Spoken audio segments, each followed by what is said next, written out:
Assalamualaikum warahmatullahi wabarakatuh. Innal hamdalillahi nahmaduhu wa nasta'inu wa nastaghfiruhu wa na'udzubillahi min syururi anfusina wa min sayyiatina a'malina. May yahdihillahu fala mudhillalah wa may yudlil fala hadiyalah. Asyhadu an la ilaha illallah wahdahu la syarikalah wa asyhadu anna Muhammadan abduhu wa rasuluh amma ba'd.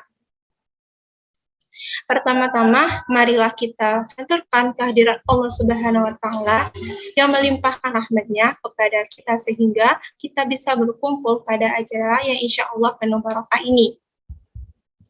Salawat beserta salam semoga senantiasa terlimpahkan kepada suri tauladan kita, baginda Rasulullah Muhammad Sallallahu Alaihi Wasallam. Allahumma salli ala Muhammad wa ala ali Muhammad, yang mana kita tunggu-tunggu syafaatnya di yaumil kiamah kelak. Sebelumnya izinkan saya untuk memperkenalkan diri terlebih dahulu.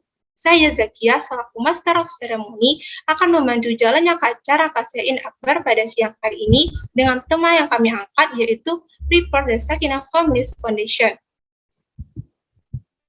Untuk susunan acara pada siang hari ini yaitu diawali dengan pembukaan oleh MC, dilanjutkan dengan tilawah, video pengantar, penyampaian materi, tanya jawab disertai pengisian presensi, penyerahan sertifikat, games, dan yang terakhir adalah agenda penutup. Marilah kita buka acara Kasein Akbar pada siang hari ini dengan mengucap basmalah bersama-sama. Bismillahirrahmanirrahim. Agenda selanjutnya adalah tilawah yang akan dibacakan oleh Ukti Nadian. Kepada Ukti Nadian, dipersilakan.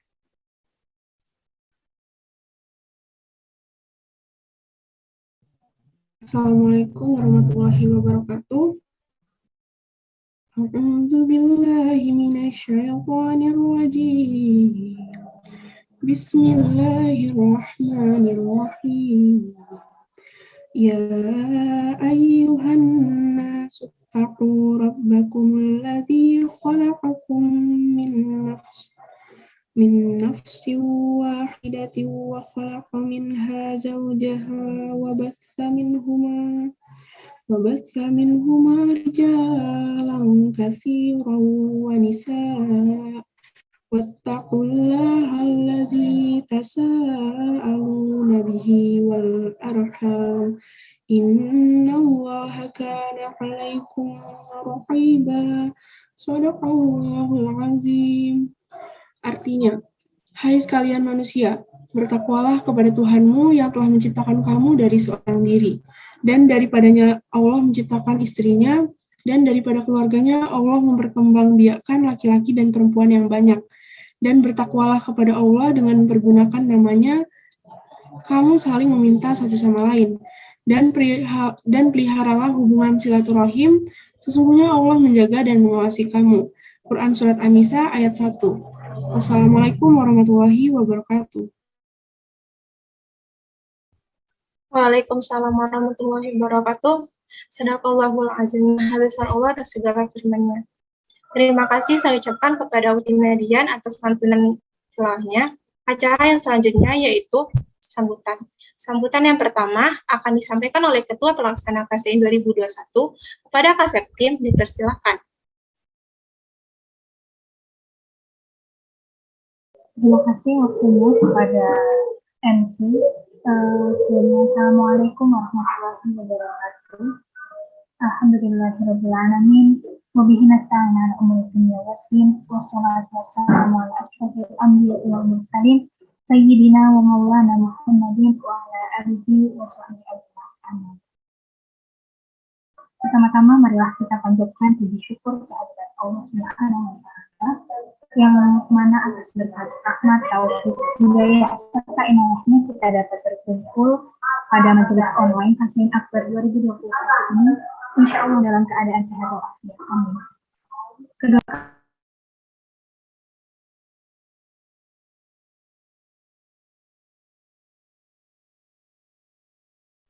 Mohon maaf Kak Septi, mungkin bisa di-unmute terlebih dahulu. Ya, mohon maaf teman-teman. Saya mulai. Assalamualaikum warahmatullahi wabarakatuh. Alhamdulillahirrabbilalamin. Wabihi nasta'inu ala umuri dunya waddin. Wassalatu wassalamu ala asyrafil anbiya'i wal mursalin. Sayyidina wa maulana Muhammadin wa ala alihi wa sahbihi. Pertama, marilah kita panjatkan puji syukur kepada Allah Subhanahu wa Ta'ala karena atas rahmat, taufik, hidayah serta inayahnya kita dapat berkumpul pada majelis online Kasin Akbar 2021 pada siang hari ini, insya Allah dalam keadaan sehat walafiat. Amin. Kedua kalinya salawat serta salam senantiasa kita limpahkan kepada beliau. Semoga kita kelak mendapatkan syafaat beliau di yaumil qiyamah. Sebelumnya saya ucapkan yang terhormat kepada Kak Eka Mintang Aisyah selaku Kepala Keputrian LKIFKUG dan juga kepada seluruh panitia dari Kasin Akbar 2021 dan kepada seluruh ikhwah filah yang sudah hadir pada siang hari ini, yang insya Allah kita semua merupakan calon-calon penghuni surga Allah. Amin. Perkenalkan, saya Septim Kamal Cahyanityas selaku Ketua Pelaksana dari KSIN Akbar 2021 ini mengucapkan banyak terima kasih atas kontribusi dari seluruh panitia sehingga acara pada siang hari ini bisa terlaksana. Harapannya acara ini terlaksana dengan lancar. Dan saya ucapkan terima kasih kembali kepada seluruh peserta ikhwah filah, terkhusus para wanita, kita sebagai calon istri, calon ibu juga dari anak-anak, semoga hari ini kita dapat mengambil ilmu yang nantinya akan disampaikan oleh pemateri kita yang luar biasa, dan semoga dari acara ini kita bisa juga menjalin ukhuwah Islamiyah antara sesama kaum wanita seperti itu, dan semoga harapannya acara ini dapat berjalan dengan lancar. Mungkin itu saja yang saya sampaikan. Terima kasih atas perhatiannya. Mohon maaf atas segala kurangnya. Wassalamualaikum warahmatullahi wabarakatuh. Waalaikumsalam warahmatullahi wabarakatuh. Terima kasih saya sampaikan kepada Kak Septim atas sambutannya yang luar biasa. Sambutan yang kedua akan disampaikan oleh Ketua Keputrian Lembaga Kerohanian Islam kepada Kak Iqbal. Dipersilakan. Baik, bismillahirrahmanirrahim. Apakah suara saya sudah terdengar? MC ya? Oke, terima kasih Zakia yang menggunakan MC pada siang hari ini ya. Terima kasih kesempatannya. Bismillahirrahmanirrahim. Rabbi sholli sadri yassir amri wahlul 'uqdatam min lisani yafqahu qawli. Assalamualaikum warahmatullahi wabarakatuh. Alhamdulillahirabbil alamin. Segala puji dan syukur kehadirat Allah Subhanahu wa taala. Kita semua pada siang hari ini dapat berkumpul dalam keadaan sehat walafiat walaupun virtual seperti itu ya.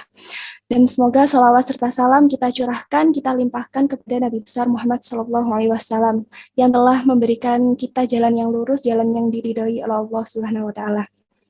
Dan tak lupa terima kasih kepada teman-teman peserta yang telah hadir, teman-teman panitia yang telah menyempatkan waktunya untuk membuat acara ini. Semoga acaranya nanti bermanfaat, dan terima kasih juga kepada pemateri yang saya hormati, Ustazah nanti yang akan menyampaikan materi tentang persiapan Sakinah Family. Semoga nanti materinya dapat berjalan dengan lancar dan bermanfaat bagi kita semua.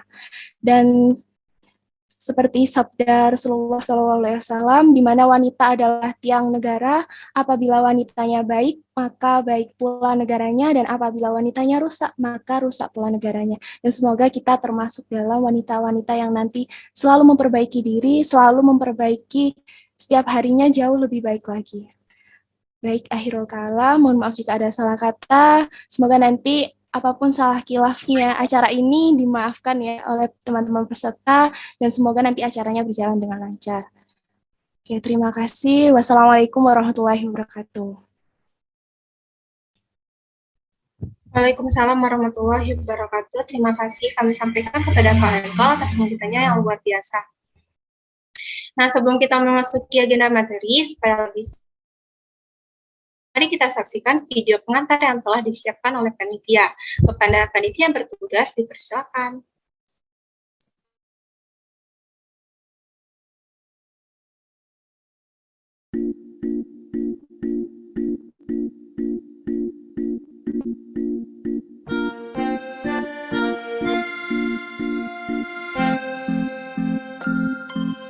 Kata orang, jodoh itu harus dicari. Tapi kamunya siapa?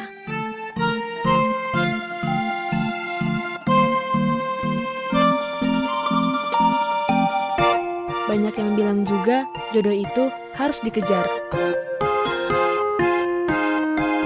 Kalau nggak gitu, gimana jodohnya mau datang? Subhanallah, baru aja lulus kuliah, si Ami udah nyebar undangan nikah. Teman kampusku masih kuliah malah udah nikah. Pas sedang skripsi, hamil 5 bulan. Nggak ada obrolan lain apa ya? Ada kabar gembira buat kita semua nih. Kenapa Mel? Jodoh kamu ada ekstraknya? Tahu Dani kan? Tahu, teman satu komunitas kamu kan? Dia ngelamar aku. Hah? Yang bener. Iya terima aja Mel. Dani kan baik, cakep, pengusaha lagi. Iya tuh Mel, terima aja. Pengennya sih gitu. Tapi gengsi ah. Biar dia ada usahanya dulu.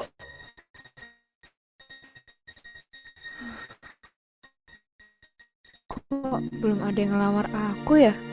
Kalau aja ada yang ngelamar aku sekarang, pasti aku terima. Sorry, ya gimana nih si Amel? Kenapa ya? Wanita itu suka jual mahal. Pas mau dilamar, gengsi mau bilang iya. Giliran dia menjauh, malah baik berharap. Sebenarnya masuk ke PHP itu siapa sih? Menurutku, nikah itu perlu persiapan. Kita harus mantesin diri dulu. Mau suami yang baik, kitanya juga harus baik. Mau suami yang alim, kitanya juga harus alim. Kan jodoh yang baik dapatnya yang baik. Itu janjinya Allah.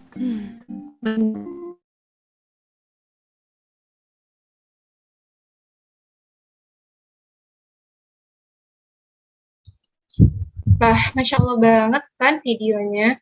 Mudah-mudahan dengan video tadi dapat meningkatkan semangat kita untuk menjadi pribadi yang lebih baik lagi. Amin, amin ya rabbal alamin.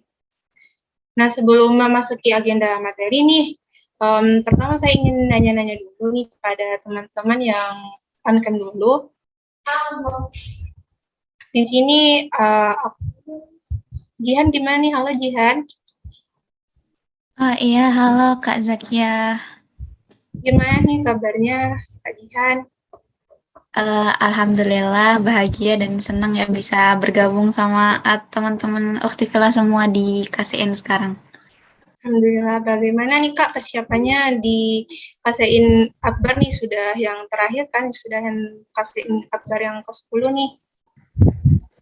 Iya, alhamdulillah ya, saya alhamdulillah ngikutin terus ya KCN sampai sekarang ke yang 10. Tentunya sekarang senang banget ya karena katanya kan KCN Akbar, terus pematerinya juga luar biasa, terus pembahasannya juga menarik. Jadi saya menyiapkan mengosongkan otak sedikit dulu ya supaya bisa menerima materi dengan lebih baik. Mungkin itu Kak Zakia.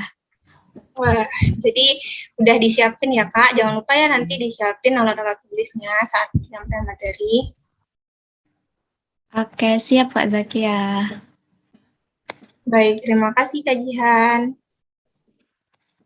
Baik, mungkin kita lanjut untuk agenda selanjutnya, yaitu agenda yang paling ditunggu-tunggu, yaitu adalah penyampaian materi. Kepada panitia yang bertugas, dipersilakan untuk menampilkan CV materi kita hari ini.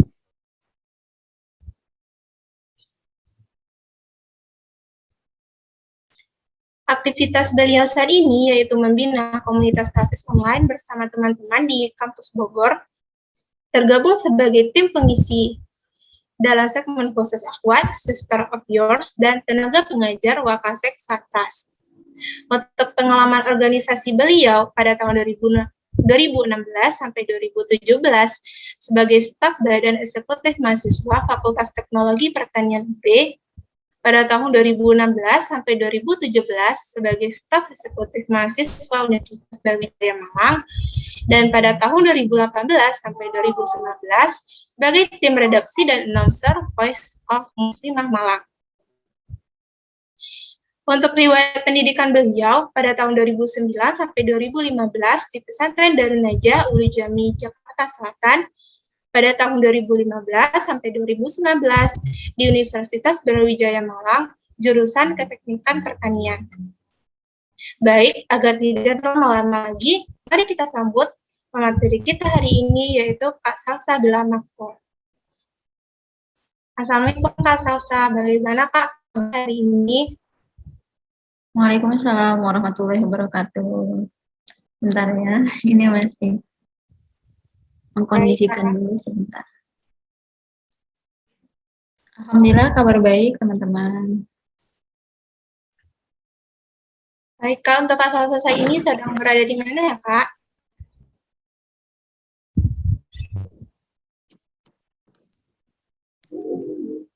Oke. Sudah masuk ya? Sudah Kak. Wah, sudah Kak.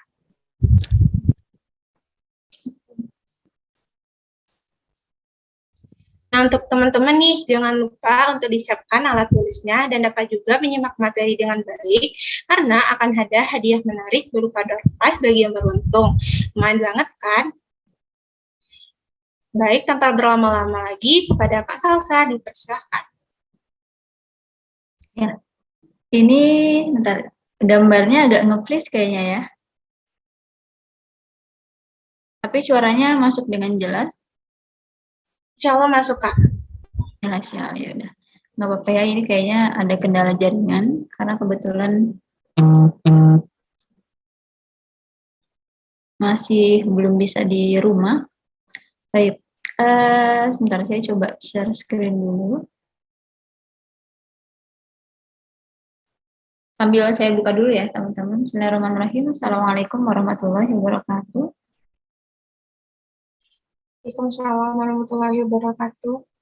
Ya, alhamdulillah satu kesempatan yang luar biasa pada pada siang hari ini bisa ketemu lagi ya sama teman-teman satu alma mater dari kampus. Jadi kebetulan saya juga dulu kuliahnya di Universitas Brawijaya, ya, ambil Fakultas Teknologi Pertanian, ya, di Teknik Pertanian, ya, jurusan Teknik Pertanian. Nah sekarang ketemu sama teman-teman dari dari kampus yang sama. Sebentar.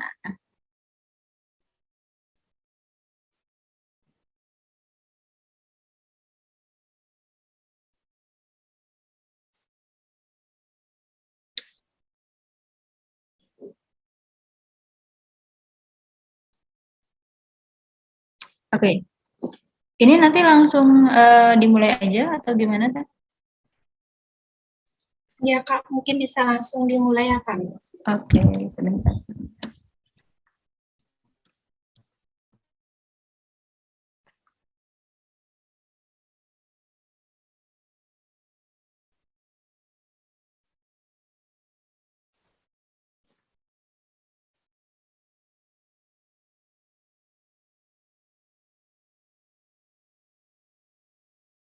Baik, alhamdulillah tadi ya, insya Allah kita hari ini, pada siang hari ini akan membahas satu tema yang luar biasa. Kenapa?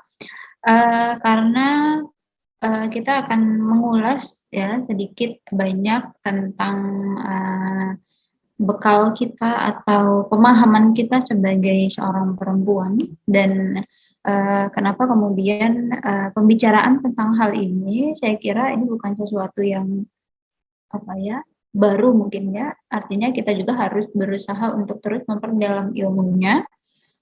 Temanya menarik supaya nanti teman-teman bisa mulai memetakan apa yang akan teman-teman capai atau apa yang akan teman-teman raih dalam beberapa waktu ke depan. Gitu. Ini kalau boleh tahu rata-rata teman-teman yang hadir pada saat ini sudah semester berapa? Ada yang masih maba, ada yang baru maba. Semester 3, oke.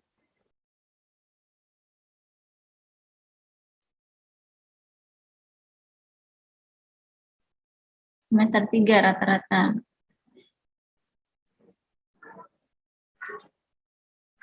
Ada yang sudah paling senior semester berapa berarti? Ya, jadi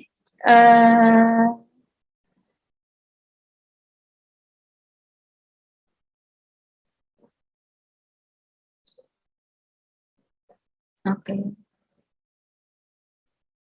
Kelihatan ya? Udah ya? Sudah, Kak. Sudah, Kak. Oke, siap. Jadi rata-rata tadi teman-teman semester 3 atau mungkin ada yang juga masih baru atau ada yang lebih senior daripada itu. Nah, kenapa tadi sempat kita singgung bahwasanya pembahasan tentang ini bukan sesuatu yang ibarat kata terlalu dini mungkin ya, karena teman-teman masih kuliah atau teman-teman masih mahasiswa saat ini, melainkan teman-teman ini sudah satu langkah lebih maju ketika teman-teman ingin membahas soal keluarga atau soal kehidupan ke depannya. Jadi tema yang diberikan makanya tadi saya kira menarik gitu ya, kita bicara tentang how much we prepare the Sakinah Family Foundation. Ya, kita ingin bicara tentang tahapan ya untuk kita nanti sama-sama ya ingin membenahi diri kita masing-masing untuk kemudian nanti kita bisa mempersiapkan bangunan fondasi keluarga yang seutuhnya ke depan akan seperti apa. Nah, saya coba nanti akan paparkan satu data ya teman-teman. Hal yang paling mencengangkan, tapi sebelum itu tadi kita coba sama-sama, ini ada yang belum diedit tadi sepertinya ya. Jadi kita coba sama-sama petakan dulu posisi kita ya atau peran kita saat ini, kemudian ke depannya kita akan menjadi apa. Nah, tadi ini penjelasan yang awal tadi ya, kita coba memetakan lagi kira-kira ke depannya ini kita pengen jadi apa sih? Tadi kalau misalnya kita sempat bicara ya, teman-teman saat ini posisinya ada yang sedang menjadi mahasiswa gitu ya, kemudian nanti nggak menutup kemungkinan 2 tahun, 3 tahun atau bahkan 5 tahun ke depan lagi teman-teman menjadi seorang istri, kemudian menjadi seorang ibu, kemudian fase hidup itu tadi akan terus berganti. Nah, pertanyaannya, kita udah siap belum sih untuk menjalani fasenya ke depan nanti? Karena kan setiap perubahan fase tadi itu kita butuh yang namanya proses ya, butuh yang namanya ilmu. Nah, apakah kemudian kita milih untuk kemudian menjalani, ya udahlah nikmatin aja dulu gitu ya, jalanin aja dulu gitu. Nah itu kalau seperti itu konsepnya, kita sama saja seperti ibaratnya itu air yang dia itu selalu mengikuti arus. Nah, teman-teman tahu pastinya air itu hanya akan mengikuti arus dia ke tempat yang lebih rendah kan gitu. Berjalan atau dia bergeraknya itu pasti ke tempat yang lebih rendah gitu. Nah, tentunya kita tidak ingin menjadi yang seperti itu, makanya di sini kita penting juga untuk mulai memetakan kira-kira roadmap hidup kita ke depan itu kita bakalan jadi apa. Setiap dari kita mungkin punya pilihan yang masing-masing, punya pemetaan yang masing-masing. Yang penting adalah tinggal bagaimana kita memastikan nanti pilihan atau roadmap hidup kita ke depan itu tidak sampai menyelisihi kodrat kita sebagai seorang muslim. Nah, kita coba next dulu. Kenapa tadi saya sempat singgung di awal itu pembahasan ini menjadi penting ya untuk kita sama-sama ketahui atau kita sama-sama persiapkan bekalnya.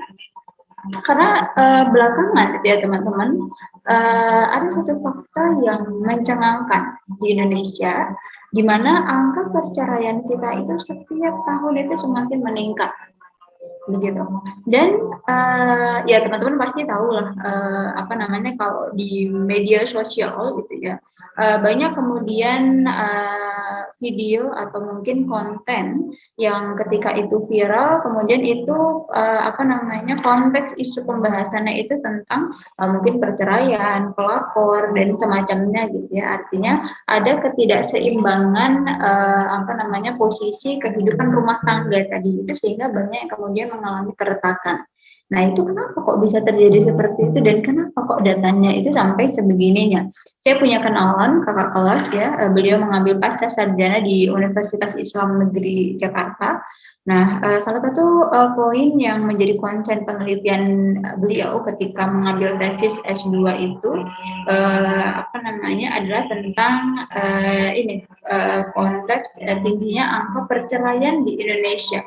Dan fakta itu akhirnya menjadikan tamparan kepada ya kita semua lah, intinya begitu, di mana ada satu peran ya yang mulai hilang, ya, peran penjagaan atau peran perlindungan, yaitu dari negara. Nah, tapi kalau misalnya kita lihat, ini kan data ini saya ambil dari ini di bawahnya ada tulisan sebenarnya, cuma di sini nggak kelihatan. Jadi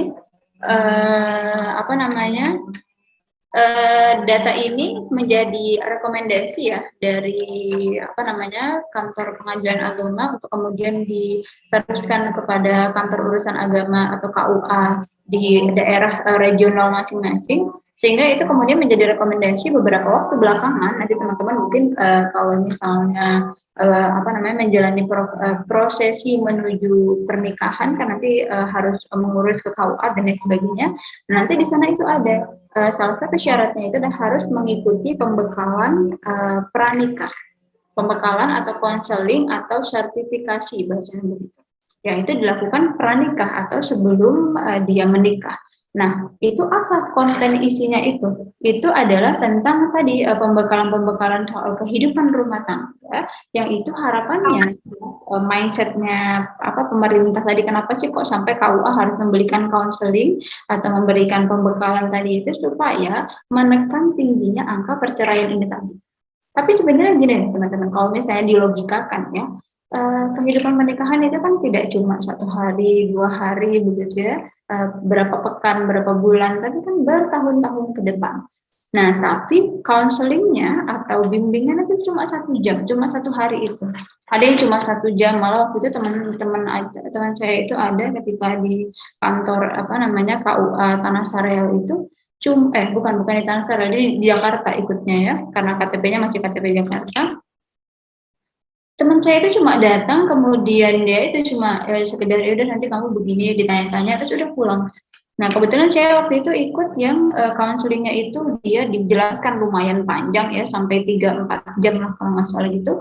Nah, cuma saya berpikir kalau misalnya ada orang yang dia concern untuk mengikuti pembinaan atau counseling itu, pasti dia akan dapat ilmunya. Tapi kalau misalnya enggak, hanya sekedar datang, apalagi waktu itu pakai Zoom begitu ya, kita tidak bisa memastikan semuanya apakah betul-betul menyimak atau enggak, ya akhirnya bisa jadi counseling itu belum tepat sasaran, belum menyentuh sampai ke hal yang paling prinsipal atau hal yang paling fondasi, yaitu soal bagaimana orang maksudnya laki-laki dan perempuan itu membangun mindset hidup ke depan soal rumah tangga tadi itu akan dibentuk yang seperti apa. Nah, makanya saya kira ini penting sekali.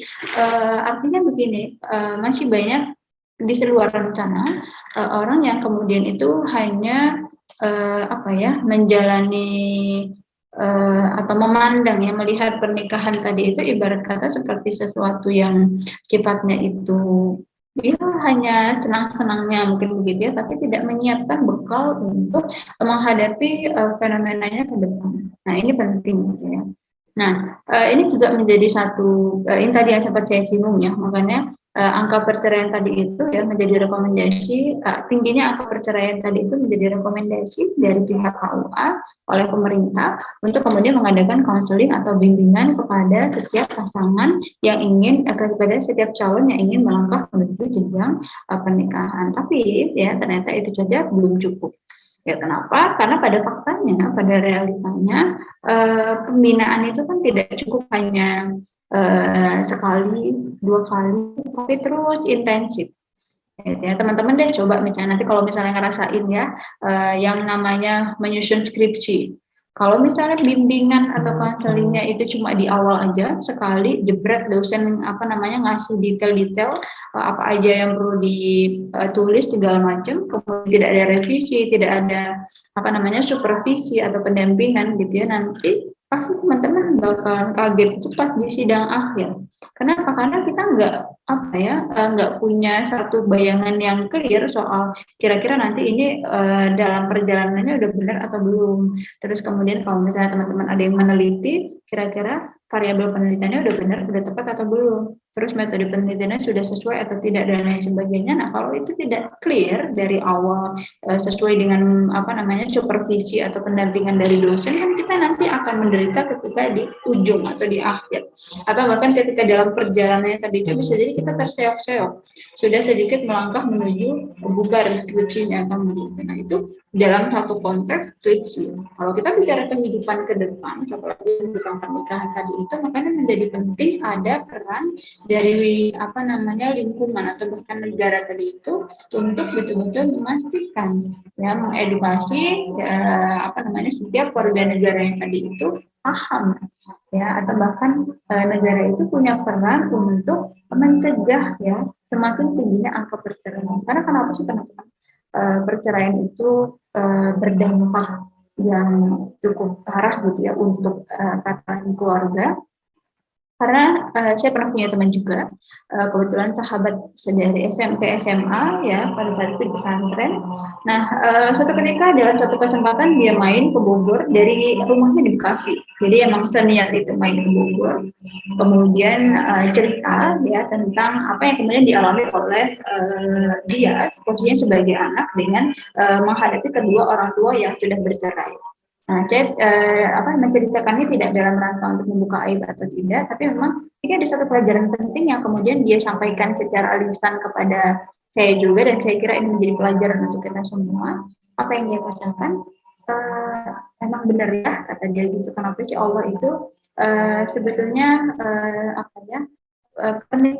perceraian itu kan sesuatu yang Allah benci, gitu ya. Kenapa? Karena bukan berarti nggak boleh, ya boleh, tapi itu sesuatu yang Allah benci kan sebenarnya gitu. Karena kalau misalnya dalam kehidupan pernikahan tidak ada solusi lain, ketika misalnya ada permasalahan atau apa, ya udah mau gimana lagi kan, cerai menjadi jalannya. Cuma tetap perceraian itu masih menjadi sesuatu yang Allah benci. Karena tadi dampaknya ternyata itu kepada anak tadi itu. Jadi yang namanya anak itu dia akan menghadapi satu fenomena di mana ketika orang tuanya bercerai, kemudian ya mungkin ada yang ketika sudah bercerai itu bisa klop kembali atau bisa satu visi gitu ya, sehingga akhirnya dia bisa tetap berjalan berdampingan. Tapi ada yang kemudian berjalan dengan kehidupannya masing-masing, misalnya begitu, sehingga yang menjadi korban itu anaknya. Yang namanya anak dia ingin merasakan ya secara psikologisnya itu melihat orang tua, ayah dan ibunya itu bisa berkumpul bersama, kemudian melihat atau mengamati tumbuh kembangnya misalnya gitu, tapi harus menghadapi fenomena divorce tadi itu, akhirnya dia sendiri yang memendam luka batin tadi itu. Apalagi kalau si teman saya tadi itu ceritanya orang tuanya ya dia tinggal bersama mamahnya, kemudian mamahnya itu masih menyimpan kemarahan yang besar dalam dirinya ketika harus berpisah dengan ayahnya tadi itu. Nah, tapi kemudian sampai ya ketika sudah seusia dewasa seperti ini, kemarahan itu masih terus diumumkan, sehingga akhirnya misalnya ketika ayahnya datang berkunjung ke keluarga besarnya yang lain, kemudian orang tuanya atau mamahnya ini yang marah-marah, sehingga anak tadi itu betul-betul dilarang untuk bertemu dengan ayahnya, misalnya begitu. Jadi ada yang sampai seperti itu, sehingga dampaknya anak tadi itu jadi bingung, dia pengen berbakti sama mamahnya, tapi pengen berbakti sama ayahnya juga, cuma kan mereka posisinya udah pisah, kan gitu. Akhirnya kan dia baktinya itu kebagi, ketaatannya bisa jadi terbagi, dia bingung. Nah, kebingungan ini bisa jadi melahirkan kegalauan yang akhirnya menimbulkan tekanan batin juga gitu kan. Nah, itu salah satu dampak psikis ya, yang dialami oleh anak-anak korban perceraian gitu. Jadi ya mungkin teman-teman juga melihat ya fenomena itu atau bahkan ada yang merasakan sendiri. Artinya kita tidak sedang membicarakan lukanya, tapi kita membicarakan dampak ya dari perceraian itu ternyata begitu luar biasa. Makanya kenapa penting tadi itu kita memahami ya bekal atau kita memahami gimana sih caranya gitu ya kita punya tindakan preventif atau pencegahan supaya hal-hal seperti ini bisa diminimalisir. Nah, karena kalau kita bicara dalam konteks yang lebih jauh lagi, ya teman-teman mungkin pernah tahu Teh Febriati Aumira atau biasa dipanggil Teh Peu. Nah, Teh Peu ini beliau tinggal di Bandung ya. Dalam beberapa kesempatan saya pernah satu forum dengan beliau. Jadi beliau juga menceritakan bagaimana kemudian kondisi beliau untuk bisa lepas dari kalau bahasa kita itu sebenarnya sekarang itu istilahnya toxic parent. Jadi kita punya dulu mungkin latar belakang keluarga atau parenting di keluarganya masing-masing yang seperti apa, sehingga itu membuat anak tadi bisa jadi tumbuh itu tidak dengan tidak tumbuh dengan kasih sayang lah intinya begitu, sehingga nanti dampaknya apa di usia-usia yang seperti ini, misalnya sudah kuliah atau usia menuju dewasa itu justru masih mencari-cari ya tentang jati dirinya. Nah itu dampaknya akhirnya bisa menjadi penghambat untuk berkembangnya individu ini tadi. Nah makanya dalam satu karyanya beliau ya, Teh Peu itu menulis buku judulnya itu Membasuh Luka Pengasuhan. Salah satu tujuannya atau goalsnya adalah untuk membantu anak-anak yang tadi mengalami menghadapi satu kodok ya, kita bilang ini kodok ya, takdir. Kita juga nggak bisa memilih pengen dilahirkan dalam keluarga yang seperti apa, tapi ketika kemudian kita menghadapi fenomena seperti ini, ya kita harus punya pilihan, ya, menyusun langkah ke depan, gimana caranya supaya kita tidak berlarut-larut dalam kesedihan, dalam fenomena yang sebetulnya itu mungkin menyakitkan bagi kita, sehingga kita bisa keluar dari kotak permasalahan tadi itu. Artinya memang ini cukup berat begitu ya, makanya kita coba sebisa mungkin ya lebih banyak mengedukasi diri kita, kemudian mengedukasi lingkungan kita. Meskipun memang pada faktanya ya teman-teman, kalau misalnya dilihat apa sih yang banyak bertebaran di media pada saat ini belakangan ini adalah memang maraknya soal istilah nikah muda gitu ya. Tapi kemudian soal bekal apa yang perlu disiapkan, soal edukasi seperti apa yang harus dibangun seperti itu sepertinya belum sampai menyentuh ke sana. Jadi akhirnya banyak kemudian terprovokasi untuk menikah muda, misalnya lulus SMA udahlah pengen nikah aja nggak usah kuliah kan gitu ya. Sehingga memang tujuannya kan bagus ya, misalnya ada yang bilang menghindari zina seperti itu. Tapi ketika pernikahan tadi itu lagi-lagi tidak dilandasi oleh ilmu, maka ya dianggap seperti peralihan dari ibarat kata pacaran. Pacaran kan diharamkan. Berarti kalau mau halal ya udah nikah dulu gitu. Soal nanti ke depan nikahnya mau seperti apa, kehidupan seperti apa itu dipikir belakangan. Nah itu artinya begitu pasrah lah. Nah, sebenarnya kita tidak menyalahkan itu juga ya, artinya bagus kalau misalnya ada yang memang menikah untuk tujuan itu, tapi alangkah lebih baik, jauh lebih baik ketika memang ada prepare ilmu di sana.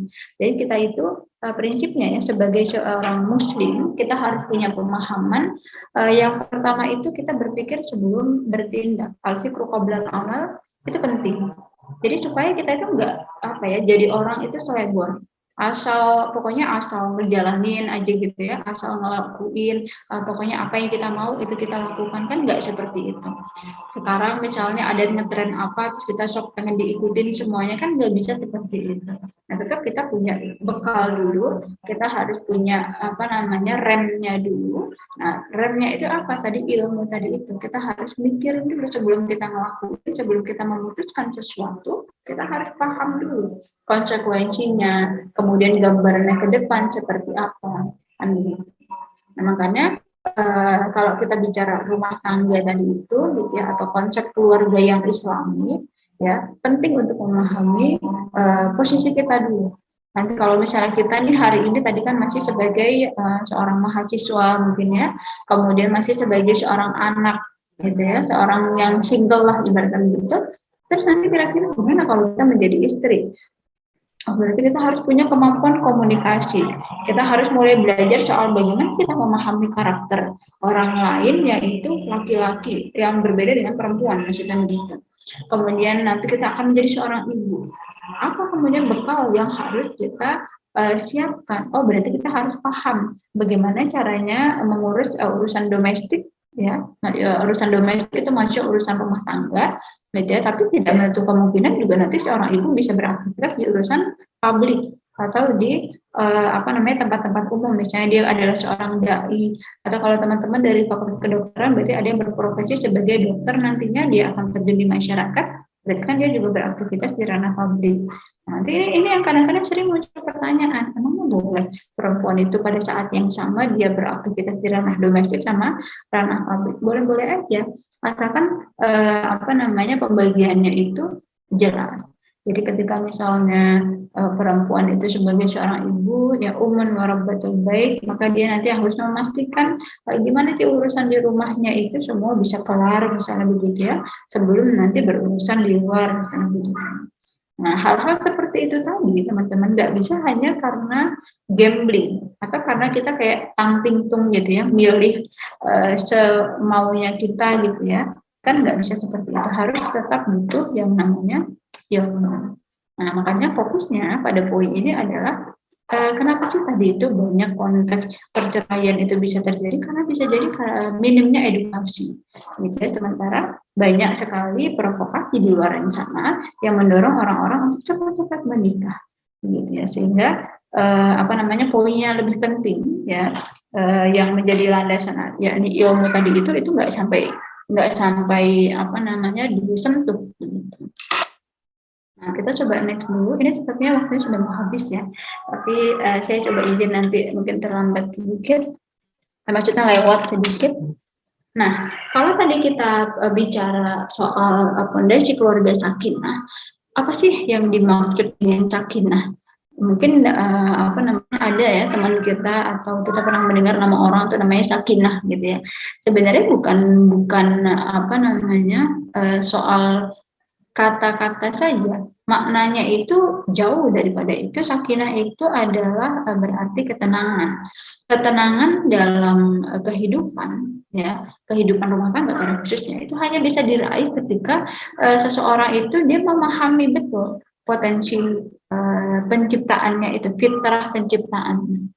Jadi Allah itu kenapa sih kita juga kalau misalnya ketika mendengar ya ada yang menikah atau ada yang apa, doanya kan kalau dulu ya doanya orang-orang Arab pada masa jahiliyah itu mereka mendoakannya apa? Ya semoga banyak anak, banyak rezeki gitu ya. Kemudian semoga nanti dapat omongan ya, misalnya kayak gitu. Nah itu doa-doa yang sebetulnya dilarang oleh Rasulullah. Kenapa? Gitu ya. Rasulullah justru mengajarkan doa ya yang masyhur ya di kalangan kita itu barakallahu lakuma wa barakalaikuma wa jama'a bainakuma fi khair. Itu saja cukup. Jadi doanya itu adalah doa tentang keberkahan. Karena keberkahan itu bermakna kalau dalam bahasa Arabia itu ziyadah kullu khair, bertambah seluruh kebaikan. Kebaikan dalam kacamata yang luas ya. Versinya kalau Allah itu ingin memberikan kebaikan berupa rizki anak misalnya itu bisa, berupa rizki materi itu bisa, berupa rizki kesehatan itu bisa, artinya cakupannya luas. Nah, sementara doa yang maksudnya ucapan yang sebelumnya itu ketika langsung spesifik semoga dapat anak banyak misalnya gitu ya, itu kan cuma pada poin itu aja. Poin yang lain kan bisa jadi belum mencakup. Makanya Masya Allah ketika Rasulullah mengajarkan sebuah doa tadi itu bukan hanya doa biasa, tapi ketika kita melangitkan kita minta keberkahan tadi itu, keberkahan itu meliputi banyak aspek dalam kehidupan. Itu yang kemudian menjadikan juga bangunan keluarga itu bisa kokoh karena di sana dilandasi dengan atau selimuti dengan keberkahan yang diturunkan dari Allah kepada keluarga tersebut. Nah, ucapan atau doa juga ya semoga sakinah, mawaddah dan warahmah itu artinya sakinah tadi itu kan artinya ketenangan.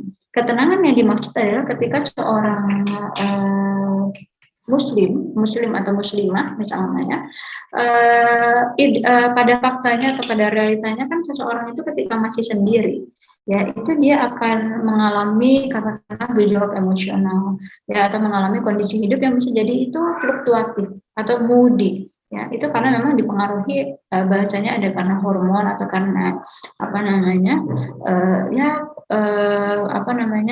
siklus hidup lah gitu.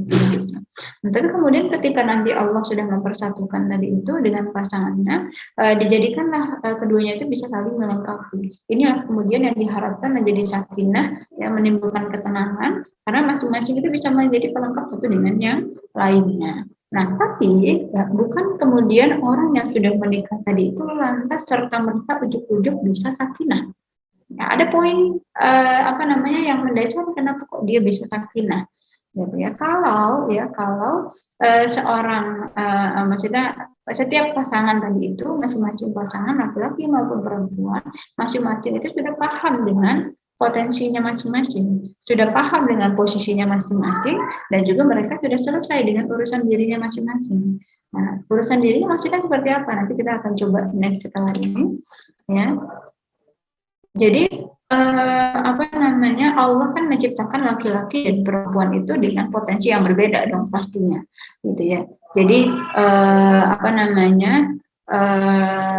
Allah itu menciptakan laki-laki itu sebagai qawwam, ya, sebagai seorang pemimpin, kemudian perempuan itu diciptakan sebagai seorang fitrahnya itu sebagai seorang ibu nantinya, umun warabatul bait.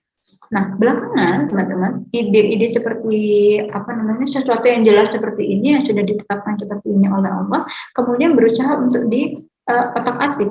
Dalam artian, teman-teman mungkin pernah mendengar ya istilah feminisme, orang yang maksudnya ada kelompok yang memperjuangkan ide-ide feminis seperti itu.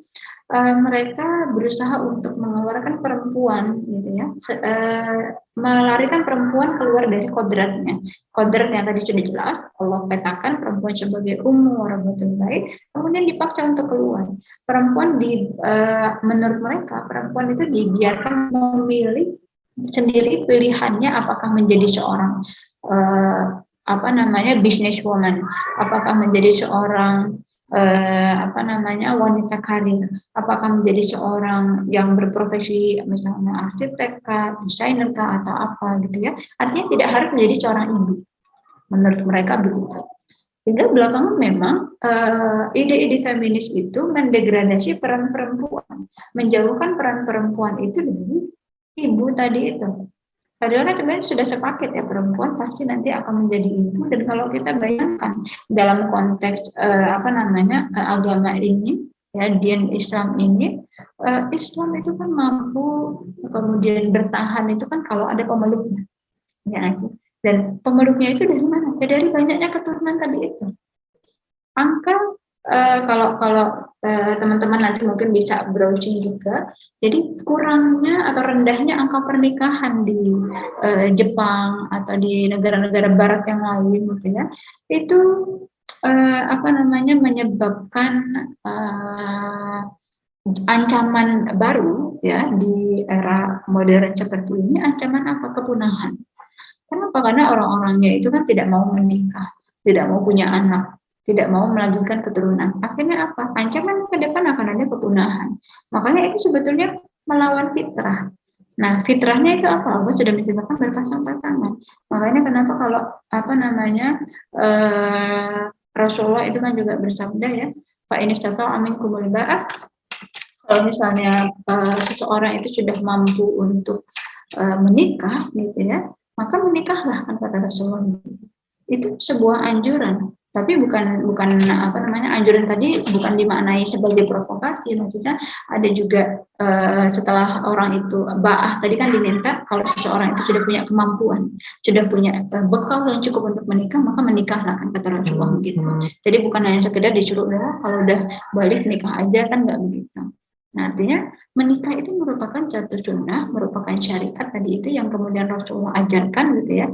Dan itu tujuannya adalah untuk melestarikan keturunan. Gitu.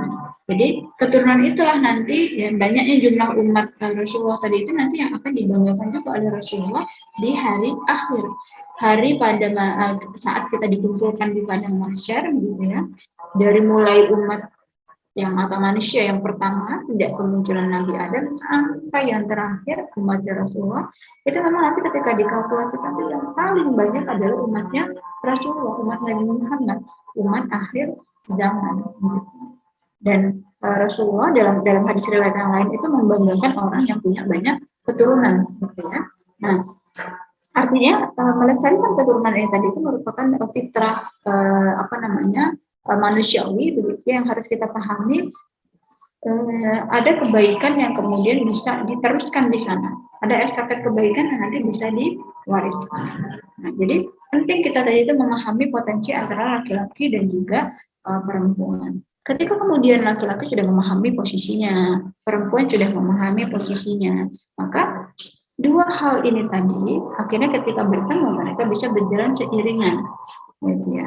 Jadi kalau misalnya pemahaman tadi kebolak-balik ya, teman-teman mungkin tahu ya, sitkom atau sinetron ya, atau apa ya yang ada judulnya Dunia Terbalik gitu di RCTI ya, itu kan bercerita tentang perempuannya itu kan dia malah aktif kerja di luar, ada yang jadi TKI, ada yang jadi apa, ini laki-lakinya malah yang di rumah. Nah, jadi kebalik-balik perannya tadi. Nah, ketika kemudian bangunan keluarga yang kita bayangkan tuh bisa seperti itu, ini justru fatal akibatnya teman-teman. Kenapa? Karena tadi laki-laki kan diciptakan sebagai kaum, sebagai pemimpin, sebagai orang yang dia tidak aktivitasnya nanti di luar rumah mencari nafkah, kemudian juga berkaitan dengan sesuatu yang ibaratnya itu materi lah begitu, macam menyiapkan bagaimana keluarga ini supaya bisa hidup dengan layak begitu. Pada saat yang sama seorang laki-laki atau seorang ayah nantinya juga punya peran edukasi kepada anak. Tapi peran edukasinya ini berbeda, peran pendidikan atau peran parentingnya itu berbeda dengan ibu. Peran ibu itu jauh lebih besar. Kenapa? Karena ada bahasa ibu yang ketika itu mampu membersamai tumbuh kembang si anak tadi itu, anak itu akan mendapatkan fase mahabbah yang cukup. Saya pernah ketemu dengan salah seorang psikolog ya, karena kebetulan saat ini saya sedang mengabdi di salah satu pesantren di daerah Bogor. Nah, psikolog ini kemudian bercerita banyaknya masalah anak-anak yang sedang permasalahan kenakalan anak-anak pada saat ini itu terjadi karena kan belum clearnya fase tumbuh kembang si anak tadi itu, yang itu harusnya diawali dari fase mahabbah. Jadi ibarat tingkatan fase anak itu dari usia dia baru lahir sampai usia 6 tahun paling maksimal itu dia harus menjalani dulu fase mahabbah. Fase mahabbah itu apa? Maksudnya dia betul-betul meraup, betul-betul menyerap banyak rasa kasih sayang yang muncul dari orang tuanya, dari ayahnya, dari ibunya. Bahasa kasih sayang itu kan pastinya beda. Bagaimana seorang ibu memperlakukan anaknya, seorang ayah memperlakukan anaknya, gitu ya. Kemudian setelah fase mahabbah itu dirasa cukup, dia nanti akan lanjut kepada fase roja. Ya, dia punya ketergantungan gitu ya kepada Allah gitu ya, punya rasa qanaah ibaratnya gitu ya. Nah, kemudian nanti fase itu akan berlanjut kepada fase khauf. Jadi setelah roja muncul keterikatan kepada Allah juga, kecintaannya. Kemudian setelah itu dia akan meningkat kepada fase khauf. Dia akan sudah selesai dengan permasalahan dunia tadi itu. Dia akan mampu artinya gini, kalau misalnya anaknya dia itu mau dia ada di rumah, mau dia ada di sekolah, dimanapun dia akan merasa selalu diawasi sama Allah begitu. Jadi nggak harus orang tuanya ngawasin dia terus kemudian dia bisa nggak melanggar, kan nggak begitu. Tapi karena ketika fase tadi itu sudah clear, nanti anak itu bisa menjadi dirinya sendiri, bukan anak yang lagi misalnya ya ada teman yang ngapain dia ikut-ikutan lagi, ada teman yang ngelakuin apa ikut-ikutan, jadi arusnya itu berpindah-pindah. Nah itu yang kemudian bermasalah. Kalau misalnya kondisinya seperti itu, anak itu akan lebih banyak menciptakan kenakalan-kenakalan yang lainnya. Nah, saya pernah menghadapi satu kasus juga. Jadi ketika ada seorang anak yang tadi itu tumbuh dari latar belakang keluarga yang broken, divorce orang tuanya, kemudian pada saat yang sama dia juga menyaksikan ada trauma masa lalu, di mana ada KDRT mungkin gitu ya. Jadi ayahnya itu tidak menjalankan peran ayah sebagaimana mestinya. Peran ayah yang maskulinitasnya atau kelaki-lakian tadi itu justru digunakan untuk melakukan tindakan-tindakan fisik yang menyakitkan bagi anaknya dipukuli ya, kemudian ketika ada masalah itu jadi kayak bukan sama anak gimana ya, akhirnya hal-hal seperti itu yang membuat anak tadi itu punya trauma yang mendalam, bahkan sampai saat ini dia sudah menginjak usia gitu ya. Trauma itu akhirnya membuat dia itu tidak percaya dengan laki-laki, tidak percaya dengan yang namanya ya sama orang itu pokoknya punya insting yang negatif. Dia berpikir untuk punya hal-hal yang buruk lah kepada orang lain. Nah, dan fase itu membuat dia akhirnya tidak stabil emosinya, perkembangannya begitu ya. Karena tadi fase mahabbahnya belum terbentuk secara sempurna, sehingga pada fase yang sudah ibaratnya sudah menjelang remaja menuju dewasa begitu ya, itu terganggu stabilitas emosinya, kemudian perkembangan dan lain sebagainya. Nah, makanya teman-teman, kenapa peran ini penting banget untuk sama-sama explore, dan kayaknya di forum ini juga terbatas ya, karena tadi hanya 1 jam, dan nanti saya banyak rekomendasikan teman-teman untuk juga lebih mengeksplor banyak hal lagi soal bagaimana kemudian peran laki-laki dan perempuan ya, masing-masing potensinya begitu, mungkin lewat literasi atau lewat media ya, itu terserah ya. Intinya kita tidak mencukupkan diri dengan pemahaman yang kita punya sampai di hari ini. Kita harus terus mencari lagi bekalnya, mencari ilmunya, supaya tadi kita tidak mewariskan kesalahan yang panjang kepada generasi kita ke depan. Tapi ada beberapa poin inti yang saya ingin tekankan. Fondasi seorang muslim, keluarga seorang muslim itu hal yang paling mendasar yang jelas dia harus dilandasi oleh yang namanya akidah. Kenapa? Akidah itu pasti melandasi kehidupan seorang muslim pada banyak aspek. Kenapa? Karena akidah itu adalah isinya itu kan pandangan hidup seorang muslim, ya, point of view-nya dia sebagai seorang muslim. Dia memandang kehidupan itu pakai kacamata Islam, bukan kacamata yang lain.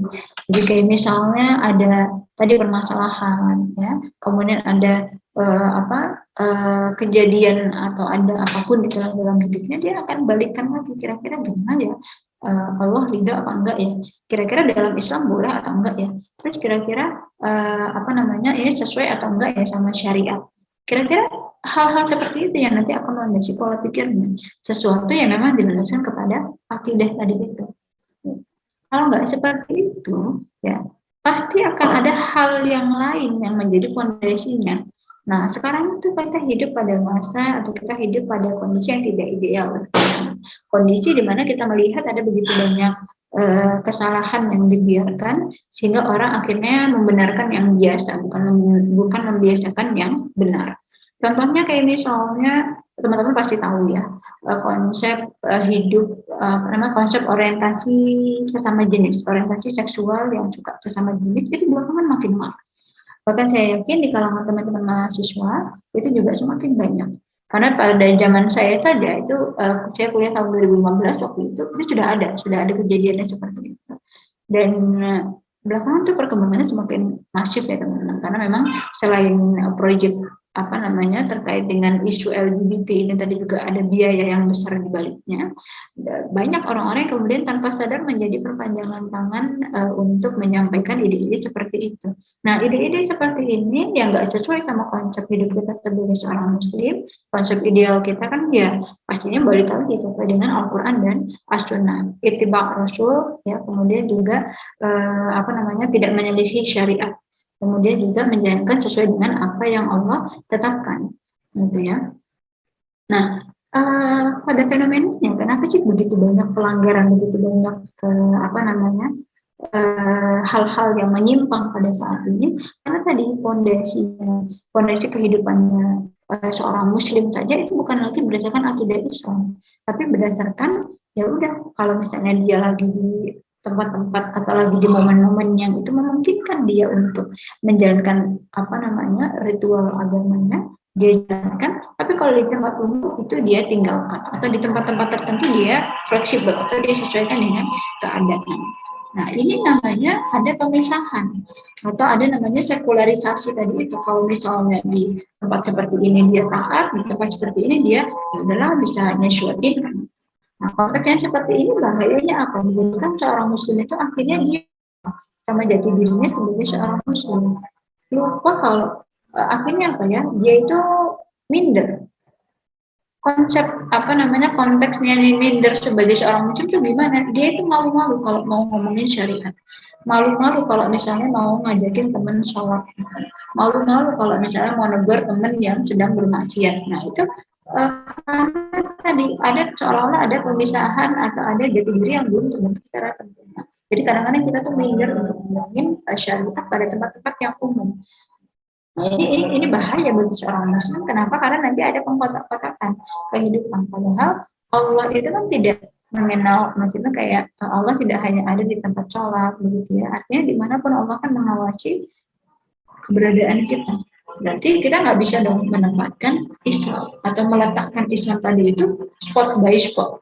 Ada tempatnya, ada momennya, ada kondisinya, itu nggak bisa seperti itu. Tapi dalam setiap keadaan kita pasti akan memastikan hidup kita, langkah kita semuanya terikat dengan apa yang kemudian Allah pesankan kepada kita atau apa yang dinamakan dengan akidah tadi.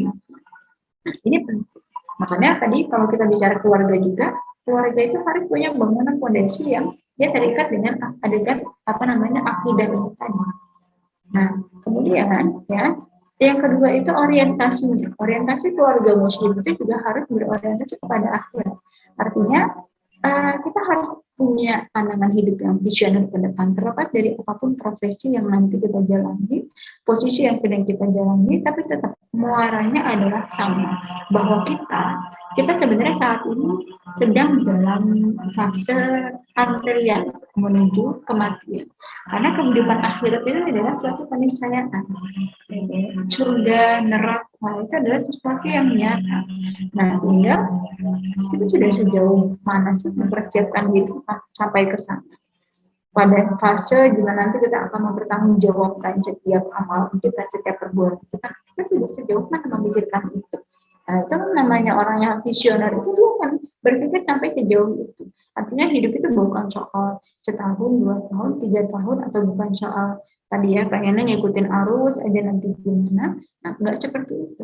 Tapi orang yang cerdas tadi itu kita akan mampu menyiapkan kita detail fase ke depan itu kita akan menjadi yang seperti apa. Nah, yang paling direkomendasikan atau yang paling betul-betul menjadi fondasi tadi adalah kita juga berorientasi kepada akhirat. Nggak cuma urusan dunia aja. Orang yang berorientasi akhirat itu maksudnya apa? Semua itu kembali lagi kepada Allah. Jadi kalau misalnya nih teman-teman nanti menjadi seorang dokter, maka menjadi dokter itu beda ya value-nya atau nilainya ketika hanya didasarkan kepada materi. Misalnya itu kan kita dapat uangnya banyak gitu ya kalau misalnya buka praktek atau apa. Tapi ketika value-nya lebih luas lagi, menjadi dokter itu kan kita juga pada saat yang sama melakukan ibadah. Apa ibadahnya? Kita mengobati orang. Jadi orang yang awalnya mungkin kesulitan untuk melakukan ketaatan, ketika sudah sembuh, dia akan menjadi optimal lagi dalam ketaatan misalnya. Maka proses pengobatan tadi kan menjadi ibadah juga. Jadi point of view-nya tadi itu akhirnya bisa jadi berbeda kalau kita punya orientasinya akhirat. Semua hal yang kita lakukan itu dilandaskan kepada niatnya itu karena Allah. Sehingga itu bisa benar ibadah, itu bisa menambah pahala bagi kita, menambah kebaikan bagi kita. Bukan hanya jadi kita itu bukan hanya dapat capeknya aja, bukan hanya dapat lelahnya aja, tapi kita betul-betul mendapatkan pahala, mendapatkan kebaikan, mendapatkan keberkahan dalam hidup. Nah, bayangkan kalau misalnya seorang keluarga itu punya orientasi atau visi akhirat, teman-teman ya mungkin pernah dengar cerita dari Najmuddin Ayyub. Itu adalah orang tua daripada Salahuddin Al-Ayyubi. Salahuddin Al-Ayyubi itu bertemu dengan istrinya itu ketika maksudnya ayahnya dari Salahuddin Al-Ayyubi bertemu dengan istrinya itu cukup panjang prosesnya. Tapi hal yang kemudian menariknya adalah keduanya itu dipersatukan karena kesamaan visi, kesamaan orientasi akhirat. Ibunya Salahuddin itu belum menikah sampai usianya udah lumayan lah usianya itu. Kemudian ketika suatu waktu ditanya terus oleh gurunya, kenapa kok kamu tuh belum nikah gitu ya. Kemudian apa jawaban istrinya? Aku hanya mau menikah, jawaban ibunya tadi itu, aku hanya mau menikah dengan orang yang dia punya cita-cita untuk membebaskan Baitul Maqdis gitu. Kemudian kedengarlah nama Najmuddin Awid tadi itu, bapaknya Salahuddin itu. Kemudian kebetulan cita-cita atau orientasi hidupnya itu sama. Dia pengen menikah dengan seseorang yang tadi punya keinginan untuk mempersiapkan anaknya menjadi pembebas Baitul Maqdis. Masya Allah. Akhirnya kesamaan visi tadi itu bertemu menjadi satu kolaborasi yang akhirnya melahirkan generasi yang sesuai dengan yang diinginkan tadi. Ya, akhirnya Salahuddin betul-betul ya menjadi fenomenal, namanya kita kenal sampai saat ini. Sama kisah Muhammad Al-Fatih juga begitu, kesamaan visi dari orang tuanya untuk menjadikan anaknya itu pembebas Konstantinopel, itu akhirnya melekat dalam diri anaknya dan menjadikan kebaikan atau keberkahan itu bahkan terus terkenang sampai saat ini. Nah, jadi itu juga penting teman-teman untuk kita menjadikan kehidupan nanti kita itu orientasi akhirat. Jadi nggak cuma pengen senang-senang aja, cuma pengen apa-apa yang kita dapat dalam skala materi di dunia saat ini cuma sebatas hal-hal yang itu menyenangkan kita aja pada saat ini. Nah, itu nggak cukup sampai di situ aja. Kita berpikir jauh ke depan karena apa? Hidup ini cuma sebentar. Allah kalau pernah mengatakan dalam Al-Quran, wa ma hayatud dunya illa lahu wa la'ib. Jadi kehidupan dunia itu tidak lain hanya tempat senda gurau dan juga permainan belaka. Kehidupan yang sebenarnya adalah kehidupan pada negeri akhirat. Makanya ini harapannya mampu menjadi fokus kita, mampu menjadi perhatian kita semua, gitu ya. Semoga kita sama-sama bertekad ya untuk mempersiapkan diri ya kembali kepada mempersiapkan diri menyiapkan generasi yang baik nantinya. Tentunya semua kembali kepada aturan atau kembali kepada fondasi yang sudah Allah berikan kepada kita panduannya, kembali kepada syariat, kembali kepada Islam yang mungkin banyak hal yang kita perlu eksplor lebih jauh lagi dan banyak hal yang mungkin belum kita pahami saat ini. Mungkin itu dulu, nanti ya kita lanjut kepada diskusi bersama dengan teman-teman yang lainnya.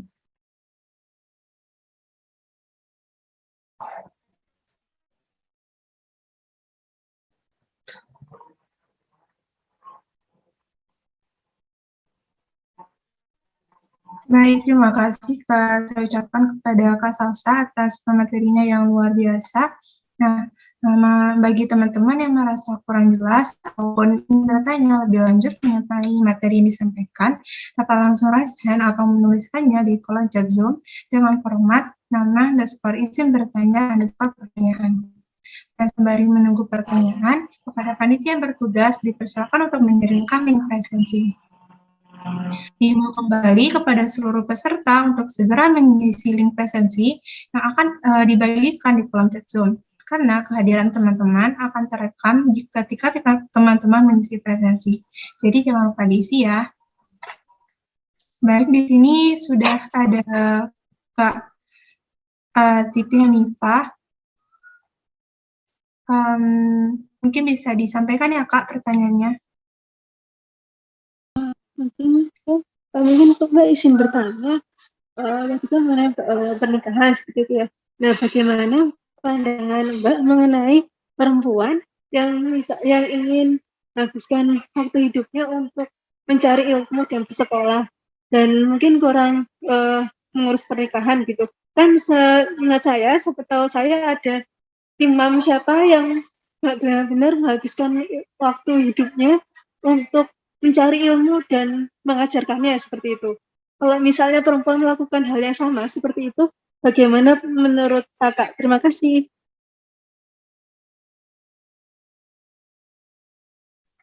Baik, terima kasih Kak Nifa. Apakah dari Kak Salsa buat pertanyaannya mau ditampung dulu atau dijawab satu-satu ya Kak?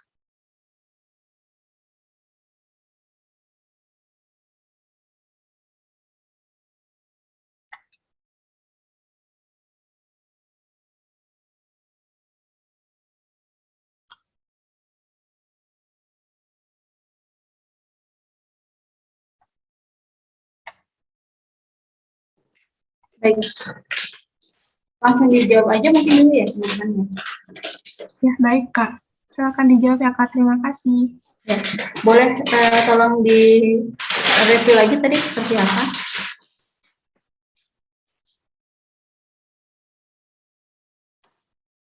Tadi di sini sempat ada noise lain. Mungkin dari Kak Nifa bisa diulang kembali ya. Tadi saya sempat ada gangguan juga tadi. Baik, intinya kan tadi kan mengenai pernikahan ya. Bagaimana pendapat kakak apabila seorang perempuan itu memang benar-benar menghabiskan waktu hidupnya untuk mencari ilmu sekolah dan mengajarkannya seperti itu. Dan intinya sibuk bagaimana cara memanfaatkan ilmu yang ada dan diajarkan. Karena seingat saya pernah ada suatu imam, saya lupa namanya, tapi beliau itu tidak menikah dan memang benar-benar menghabiskan waktu hidupnya untuk mencari ilmu dan mengajarkannya gitu. Bagaimana menurut kakak? Kalau misalnya seorang perempuan seperti itu, bagaimana? Terima kasih.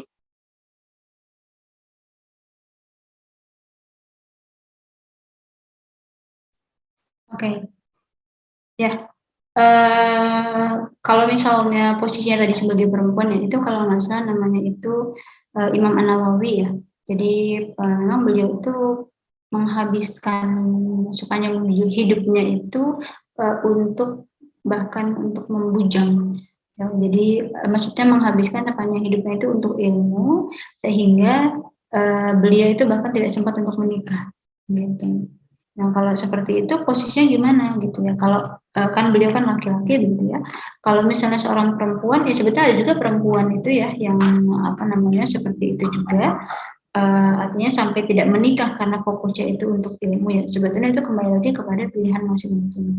Tapi kalau misalnya konteksnya tadi itu kita sudah bertekad untuk kemudian apa namanya ya memilih kehidupan berumah tangga tadi itu, terus gimana membagi fokus ya atau pengennya itu untuk bisa concern juga dengan keilmuan tadi itu ya sebetulnya ini apa ya kalau misalnya kita bisa dibilang menyesuaikan lagi dengan ritme teman-teman masing-masing, artinya tidak bisa kemudian kita pukul rata skemanya itu seperti apa. Tapi yang jelas ini menjadi penting ketika kita itu punya katakanlah tadi ketika sudah berpasangan begitu ya, punya pasangan yang sebetulnya itu mengerti atau bisa memahami posisi kita.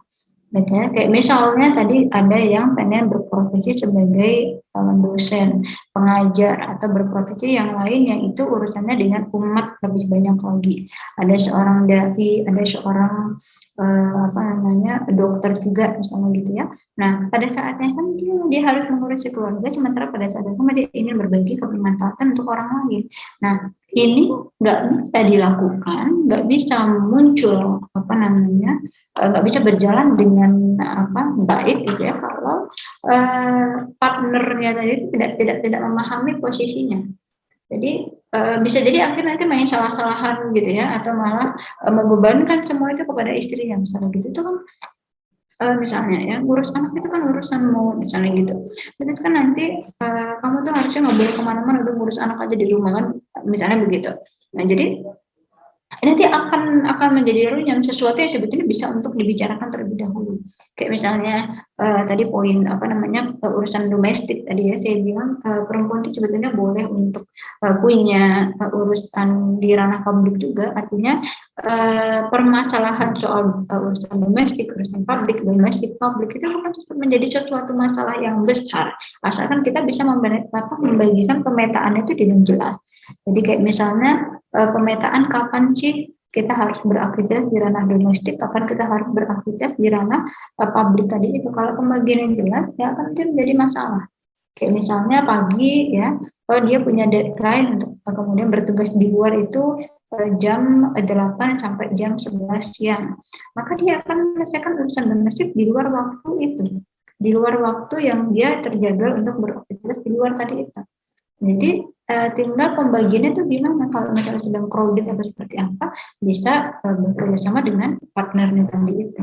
Misalnya minta untuk kemudian dilimpahkan dulu tugasnya atau dibantu pada poin apa kan, kira-kira seperti itu. Jadi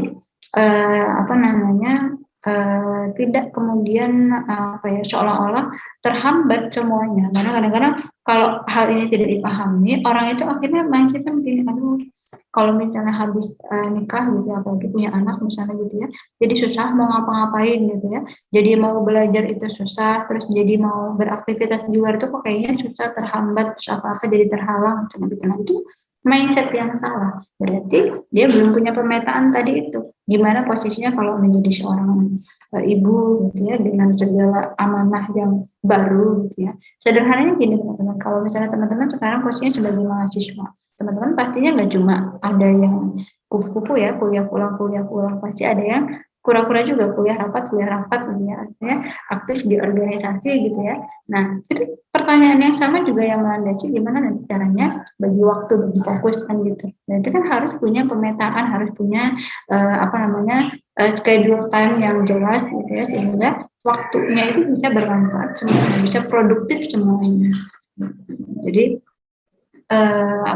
insya Allah itu tidak menjadi masalah tadi ya, ketika memang dari awal tadi itu kita betul-betul bisa memahami peran dan potensi masing-masing, sehingga nanti setelah menikah itu bisa justru lebih berkolaborasi lagi untuk atau bisa bersinergi lagi untuk menghasilkan kebermanfaatan yang lain, bukan malah terhambat begitu.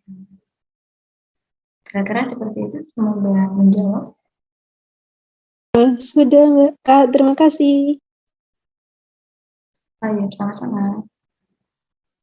Baik, terima kasih Kak Alianifa atas pertanyaannya. Untuk pertanyaan yang kedua, saya izin menyampaikan Kak dari Kak Arina Putri dari Solo. Assalamualaikum Kak, maaf izin bertanya lewat chat karena kan tadi dijelaskan bagaimana kita harus memperbanyak bekal yang harus dipersiapkan sebelum menikah, termasuk mengetahui karakter pasangan. Pertanyaannya, Kak, bagaimana cara kita mengetahui karakter pasangan kita? Kadang kita sebagai perempuan itu lebih melihat dari kata-kata yang dikatakan calon pasangan kita itu tanpa mengetahui intensi di baliknya itu. Kadang mudah baper juga. Sekian Kak pertanyaan saya. Terima kasih. Oke. Langsung dijawab dulu ya. Iya, boleh Kak. Ya. Jadi sebenarnya ini nanti sebenarnya pembahasannya bisa jadi lebih panjang lagi soal bagaimana kemudian tahapan menuju pernikahan, kan gitu. Kita mengenal yang namanya ada proses ta'aruf, ada proses perkenalan, sebelum kemudian jatuh khitbah, sebelum nanti jatuh akad, sebelum nanti membina kehidupan yang lebih jauh lagi. Nah, dalam proses ta'aruf ini tadi, belakangan terminologi ta'aruf itu kan emang lagi santer banget ya dibicarakan. Setelah ada public figure, ya kita sebut saja namanya Dinda dengan Ray gitu ya, ketika kemudian mendeklarasikan bahwasanya mereka ini menjalani proses ta'aruf sebelum melangkah menuju jenjang pernikahan. Tapi kemudian banyak yang akhirnya bertanya-tanya, sebetulnya ta'aruf itu yang seperti apa sih? Apakah kemudian ta'aruf itu sama seperti pacaran tapi dia lebih islami? Atau ta'aruf itu sebenarnya apa? Nah, dalam konteks yang kita kembalikan lagi kepada koridor syariat, ta'aruf itu kan sebenarnya adalah momen perkenalan, momen di mana laki-laki dan perempuan sebelum kemudian dia menjadi seorang pasangan nantinya, dia boleh untuk mengenal satu dengan yang lainnya. Mengenalnya ini tapi bukan secara langsung gitu ya, bukan dengan berduaan begitu, tapi melalui yang namanya perantara gitu ya. Nah, perantara ini siapa di sini? Boleh orang yang sudah menikah, boleh kemudian gurunya, maksudnya ustadz atau ustazahnya, musyrik atau musyrikahnya, misalnya begitu bahasanya. Jadi dia akan menemani prosesnya, mengawasi prosesnya, sehingga proses ta'aruf tadi itu tidak seperti apa ya, bebas begitu saja gitu ya. Kemudian bisa berjalan dengan penafsirannya masing-masing, tapi melainkan tetap bisa berjalan sesuai dengan koridor syariat. Tidak berduaan, nggak ngechatnya yang macam-macam. Intinya mah sebenarnya ta'aruf tadi itu digunakan untuk lebih mengenal sebenarnya karakternya seperti apa, kebiasaannya seperti apa. Dan kita boleh loh pada proses yang ta'aruf itu meminta atau menanyakan kebiasaan si calon tadi itu kepada teman dekatnya. Yaitu lewat siapa? Lewat perantaranya. Tentu saja atau ustadz atau musyrif atau musyrifah yang menjadi perantara tadi. Itu sehingga akhirnya itu menjadi jelas apa sih tolak ukur atau parameter yang pengen diketahui dari si calonnya tadi. Nah itu sudah jelas. Jadi bukan akhirnya kita udah baper duluan gitu. Nah makanya penting untuk setiap proses menuju pernikahan tadi, kalau misalnya sesuai dengan syariat tadi itu, kita menghilangkan segala faktor perasaan dalam proses ta'aruf, khitbah. Bahkan kalau bisa perasaan itu dimunculkan setelah akad.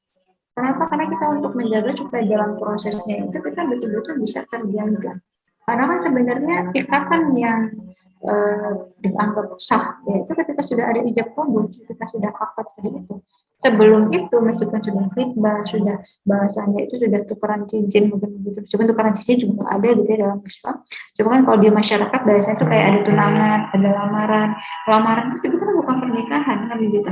Bukan, belum jatuh akadnya. Intinya belum halal untuk kemudian dia bisa kemana-mana bareng, bisa interaksi secara bebas. Nah, idealnya begitu. Karena kalau misalnya kembali lagi kepada apa yang ditentukan oleh syariat tadi itu, ya jadikan fase perkenalan itu fase untuk kita betul-betul ingin mengorek lebih dalam kira-kira si calon ini seperti apa. Apakah dia memenuhi kualifikasi yang cocok menjadi pemimpin atau menjadi imam bagi kita, menjadi kawan bagi keluarga, atau seperti apa? Nah, itu teman-teman tadi ya, kalau boleh saran itu banyak membaca mungkin literasi yang lain, sehingga nanti teman-teman punya preferensi sendiri. Oh berarti nanti kita harus menetapkan yang seperti apa, harus kemudian mengukur yang seperti apa. Jadi tidak hanya sekedar melihat fisik, ya, misalnya ini cakep atau enggak cakep terima, kalau enggak gitu. Itu kan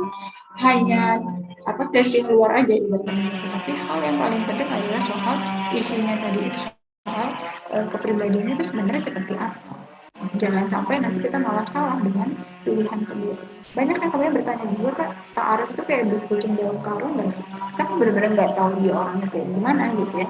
Nah, supaya kita nggak benar-benar seperti membeli kucing dalam karung, kayak gambling gitu ya. Ya ada yang namanya ta'aruf tadi itu. Silahkan ditanyakan nanti kepada perantara gitu ya. Bahkan boleh langsung ke keluarganya gitu, sebenarnya orangnya gimana sih gitu ya, atau ke siapa lagi di sini, kita benar-benar bisa tahu karakternya itu kira-kira begitu. Baik, terima kasih Kak Salsa. Dari Kak Arina Putri, apakah sudah terjawab, Kak?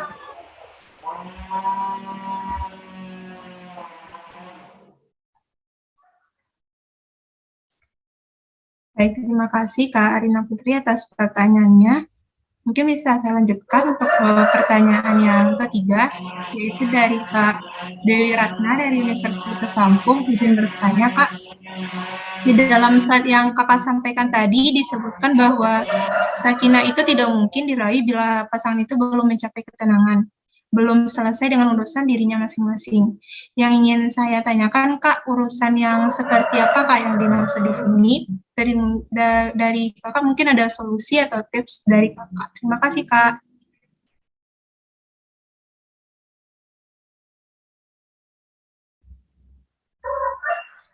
Masih di mute. Oke. Ini yang pertanyaan berikutnya tadi ya, tentang sakinah ya. Iya, benar, Kak. Ya. Jadi konteks sudah selesai atau belum dengan urusan dirinya masing-masing itu seperti apa sih? Jadi maksudnya gini, nanti kalau tadi kita bicara kehidupan pernikahan, kehidupan pernikahan yang ideal itu ya sebenarnya ketika tadi masing-masing pasangan itu ketika bergerak menuju jenjang pernikahan untuk menyatukan dua insan dalam ikrar yang namanya pernikahan tadi itu lebih baik ketika masing-masing itu sudah selesai dengan dirinya masing-masing. Maksudnya apa? Jadi masing-masing itu sudah punya visi misi hidup ke depan, sudah punya rancangan hidup ke depan, sudah paham dirinya itu seperti apa potensinya, sudah paham karakter dirinya seperti apa. Jadi itu hal-hal yang paling basic. Jangan sampai nanti ketika kemudian dia sudah menikah, baru dia mencari tahu kira-kira aku tuh kayak gimana ya, kira-kira aku tuh seperti apa ya, kita nanti ke depan mau ngapain ya. Itu bisa dikatakan terlambat, meskipun tidak ada kata terlambat dan itu masih bisa dibenahi begitu ya. Tapi alangkah lebih baiknya kita sudah clear ya masalah itu dari awal. Jadi kayak misalnya hal-hal yang paling fondasi atau paling prinsipal itu terkait dengan self concept. Konsep hidup kita itu pengen jadi muslim yang seperti apa? Apakah menjadi seorang muslim yang udah pokoknya menghafal Quran, kemudian melaksanakan ibadah mahdoh, dia selesai? Atau kita pengen menjadi seorang muslim yang terus bisa menebar kebermanfaatan kepada orang lain dengan dakwah, dengan aktivitas kebaikan yang kita lakukan, misalnya kayak berbagi dan lain sebagainya. Nah itu pilihan. Nah, ini makanya soal kita ingin menjadikan posisi kita muslim yang seperti apa, itu kan nggak bisa clear kalau kita belum punya self concept yang sesuai dengan Islam. Nah, itu yang pertama. Pertama tadi itu supaya tahu atau supaya kita bisa selesai dengan diri kita punya self concept yang jelas sesuai dengan Islam. Allah mengatakan dalam Quran surat Al-Imran, kuntum khayra ummatin, Al-Imran ayat 104. Kuntum khairal ummatin ukhrijat lin-nas ta'muruna bil ma'ruf wa tanhauna 'anil munkar. Allah mengatakan kamu adalah umat yang terbaik. Maksudnya kita ini umat Rasulullah dikatakan punya predikat umat terbaik. Umat terbaik itu tapi bukan sembarang umat. Kata Allah ada persyaratannya. Persyaratannya apa sih setelahnya itu dikatakan ta'muruna bil ma'ruf wa tanhauna 'anil munkar. Hanya jika seorang muslim tadi itu dia punya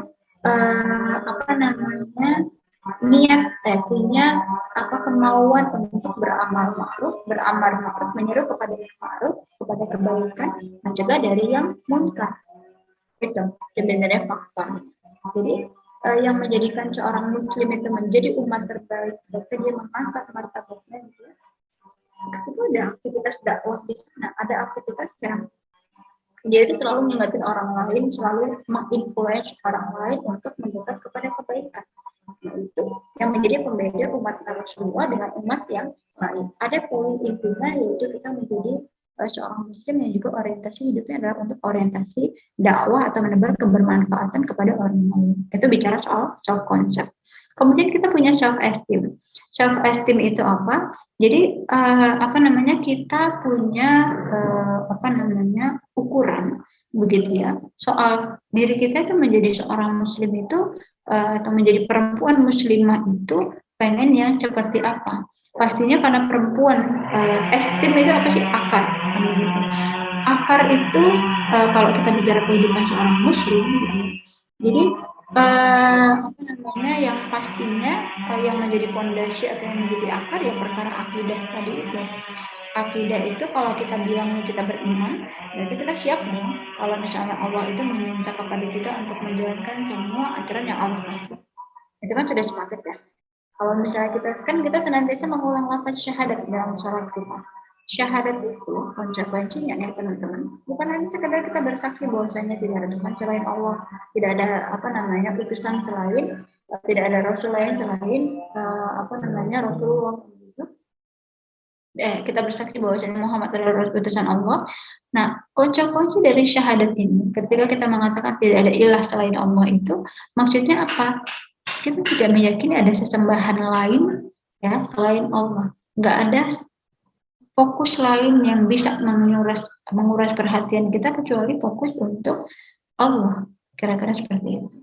Jadi kayak misalnya ketakutan-ketakutan, kekhawatiran-kekhawatiran, itu semua akan ibaratnya kayak ada jauh di bawah. Yang paling tinggi ketakutan kita adalah ketakutan kepada Allah. Kekhawatiran karena Allah. Semuanya itu karena Allah. Bukan karena manusia, bukan karena orang lain. Nah, kalau misalnya kita punya self esteem yang kuat, tadi itu, hidup itu kita ibarat kata kayak pohon itu dia sudah kokoh berdiri. Mau ada hantaman sekeras apapun, akarnya sudah menghujam di bumi. Gitu, sehingga ya dia akan susah untuk dicabutnya, susah untuk terombang-ambing. Atau ibarat kapal, kalau kapal itu berlayar di laut, dia sudah punya pakem yang kuat, dia akan tidak terombang-ambing begitu saja, melainkan dia punya arah yang jelas, kemana harus berlayar gitu. Jadi hidupnya itu nggak dibiarkan begitu aja berjalan sesuai dengan arus, berjalan sesuai dengan keadaan, tapi dia akan arahkan hidup itu berjalan sesuai dengan koridor syariat yang sudah Allah tetapkan. Jadi self concept, ada self esteem, itu yang kemudian membentuk life mappingnya tadi itu sesuai dengan Islam gitu, sesuai dengan pribadi atau kepribadian muslim yang ideal.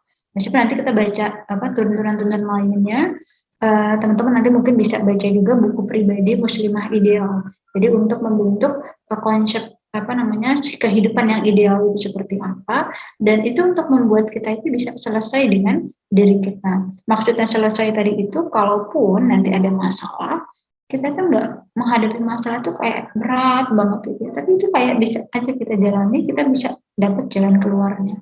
Misalnya ada masalah kesalahpahaman, masalah karakter, kita itu karakter itu emang dikit-dikit marah gitu. Nah itu bukan sesuatu yang sifatnya kayak nggak bisa diubah, itu bisa diubah.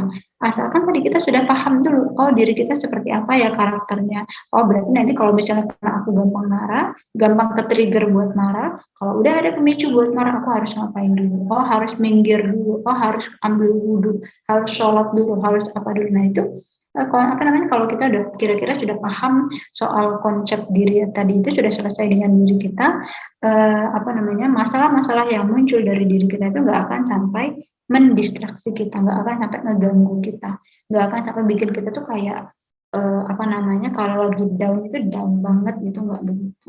Kita udah tahu antisipasinya harus gimana. Nah bayangkan kalau tadi laki-laki dan perempuan masing-masing belum selesai dengan dirinya, ketemu jebrek ada masalah itu bisa jadi meledak-ledak terus gitu ya, bukannya saling melengkapi satu dengan yang lain, tapi malah saling menyulut api permusuhan. Tapi kalau misalnya udah tahu nih posisinya masing-masing, udah tahu karakternya masing-masing, terus pas ujian ketemu tadi itu, ada masalah, ya udah pasti ada pihak yang berusaha untuk ngerem. Jadi yang dimaksud sakinah itu bisa muncul ketika masing-masing sudah selesai dengan permasalahan dunia adalah seperti itu, masing-masing sudah paham, sudah punya self concept yang sesuai dengan Islam, sudah punya self esteem yang sesuai dengan akidah Islam, kemudian mereka punya life mapping, mereka punya pandangan hidup ke depan itu berorientasi sesuai dengan orientasi Islam, kira-kira begitu.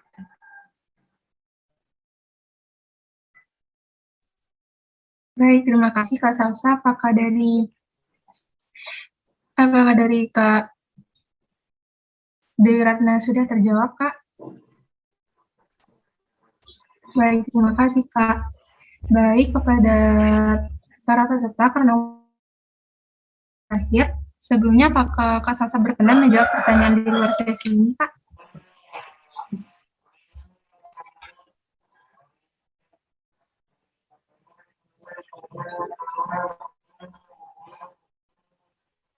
Permisi Kak, izin bertanya lagi Kak. Sebelumnya apakah Kak Salsa berkenan menjawab pertanyaan di luar sesi ini Kak?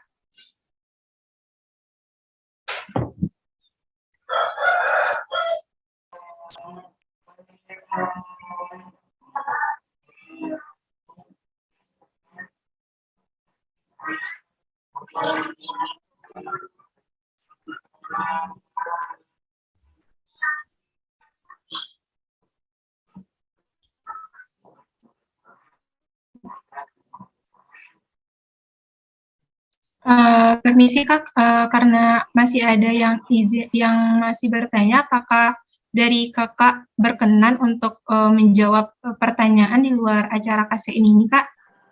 Oh iya, boleh. Oke, mungkin bagi teman-teman yang masih ingin bertanya, bisa menghubungi CP yang akan diberikan oleh panitia di kolom chat Zoom.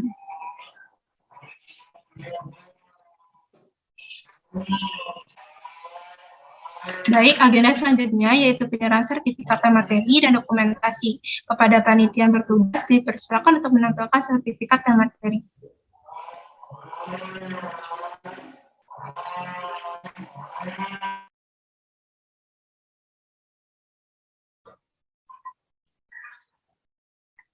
Baik Kak, dari Kakak mungkin bisa disiapkan dulu pose terbaiknya. Sesi dokumentasi akan saya pandu Kak dalam hitungan 1, 2, 3. Baik, terima kasih Kak.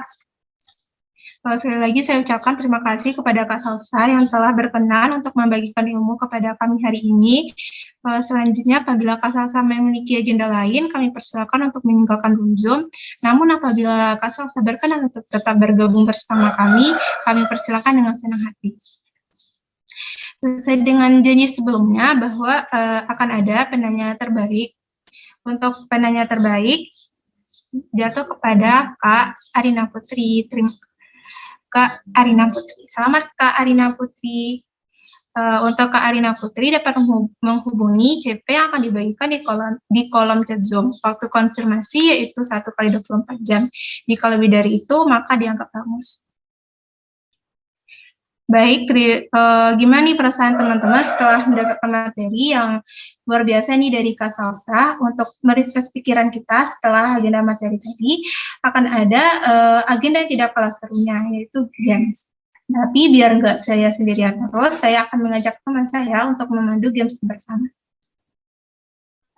Halo Jihan, apakah sudah bisa bergabung dengan saya, Jihan? Iya, halo Zakia. Nah, mungkin Jihan sudah bisa bergabung bersama kita.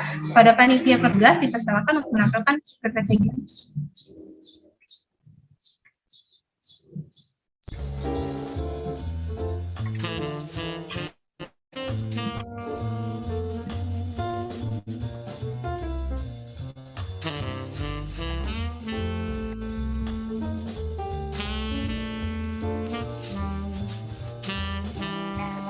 Assalamualaikum teman-teman semua. Alhamdulillah.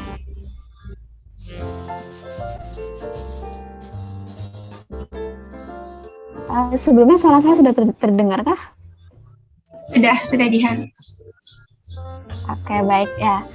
Alhamdulillah di sini saya mau bantu temenin Zakia ya untuk ngajak games nih buat teman-teman semua. Kayaknya udah mungkin tadi udah mulai pegel-pegel nih ya duduk, terus tadi udah mendapat materi yang luar biasa dari Kak Bella juga, Masya Allah sekali. Terus kita mungkin butuh lebih rileks sedikit, nah kita bisa main games bareng di sini. Nah tapi sebelumnya saya izin untuk membacakan mekanisme games terlebih dahulu ya, biar lebih jelas. Mungkin untuk panitia boleh di next slide. Oke, baik. Untuk mekanisme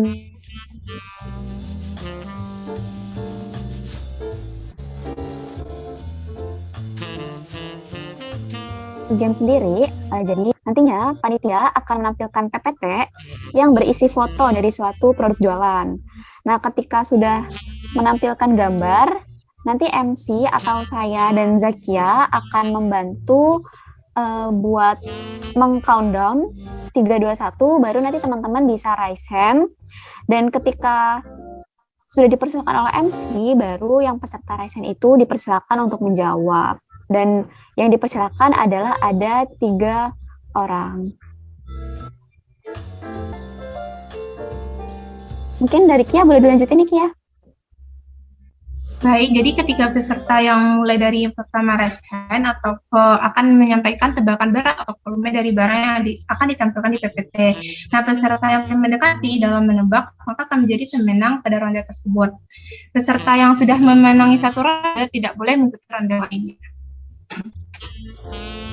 Nah, oke deh. Karena kayaknya udah mulai jelas nih ya gimana permainan gamesnya. Mungkin kita boleh simulasi dulu kali ya, latihan dulu untuk gimana sih gamesnya. Mungkin boleh langsung di next nih kakak panitia.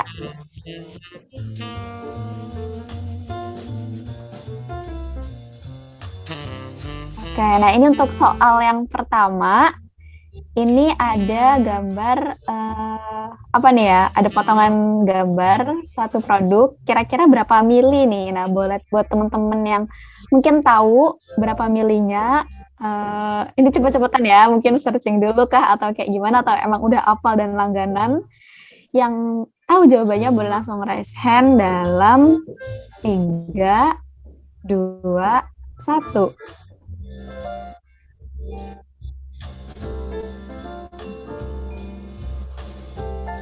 Nah, udah ada yang resen nih, Jihan. Ada Kak Nada Syafa. Kalau Kak Nada mungkin bisa disampaikan ya, Kak, jawabannya. Iya Kak, kalau itu teh kotak ya. Teh kotak itu 300 mili.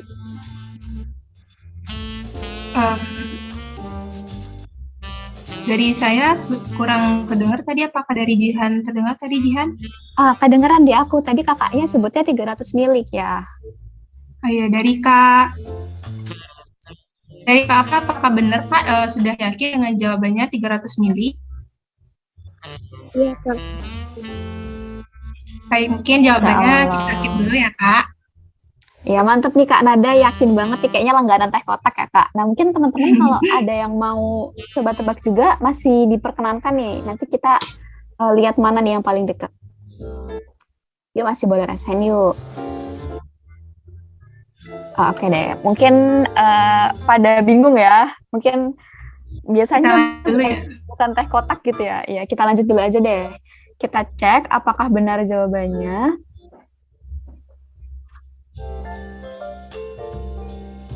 Wah, selamat Kak. Jawabannya yang paling benar tadi ya 300 mili. Cepat sekali kajian 300 mili. Wah, Masya Allah. Tapi mohon maaf ya Kak Nada, ini masih soal latihan, jadi belum dihitung poin. Mungkin nanti Kak Nada boleh untuk bergegas juga di soal-soal yang selanjutnya. Jadi seperti itu ya kira-kira teman-teman semua untuk mekanisme games kita kali ini. Jadi yang tahu jawabannya boleh langsung raise hand aja, cepet-cepetan. Oke, kita langsung mulai kali ya untuk soal yang pertama. Boleh di next untuk soal sebenarnya nih Kak, soal yang pertama. Nah, oke. Ini ada gambar apa nih? Gambar mie goreng ayam kremes. Kamu tahu nggak kira-kira apa nih? Wah, baru denger nih ayam kremes, rasa ayam kremes nih, mie goreng. Aduh, baru ya? Waduh, oke, ini udah ada yang resen juga. Sebentar Kak, dihitung dulu. Oke deh, buat teman-teman yang tahu. Resen tadi tetap resen dulu ya? Ya, mungkin kita hitung dulu ya, biar bareng-bareng. Mungkin yang lainnya ada yang mau rasain juga. 3, 2, 1. Nah, udah ada Kak Nada Syafa nih, Jihan di aku. Mungkin dari Kak Nada Syafa bisa menjawab ya. Terima kasih. Kalau menurut saya kira-kira 91 gram. Wah, 91 gram. Apakah dari Kak Nada sudah yakin Kak jawabannya? Insya Allah yakin Kak. Baik, mungkin jawaban Kak Nada kita yakin dulu. Nah, terus ini ada yang kedua, Kak Arini Fatia nih Raisen. Mungkin Kak Arini boleh disampaikan Kak jawabannya. Baik Kak. Ini kira-kira 130 gram. Oke, 130 gram ya Kak Arini. Aduh, ini agak bedanya lumayan nih sama Kak Nada. Dan ketiga ini masih ada Kak Dewi Ratna. Mungkin dari Kak Dewi Ratna bisa disampaikan ya Kak jawabannya. Baik, menurut saya beratnya 129 gram Kak. 129 gram, apakah dari Kak Dewi Ratna sudah yakin nih? Insya Allah yakin Kak. Baik, untuk jawaban Kak Dewi Ratna akan kita keep dulu. Nah, mohon maaf juga untuk Kak Alia Hanifah karena tadi sudah ada 3 penanya yang angkat tangan. Jadi mungkin Kak Alia boleh mencoba di kesempatan selanjutnya ya. Kita mau cek dulu nih untuk yang pertanyaan ini siapakah yang paling dekat? Mungkin boleh nih Kia nih, kita intip nih jawabannya. Wah, yuk siapa nih? mungkin dari panitia bisa di next ya.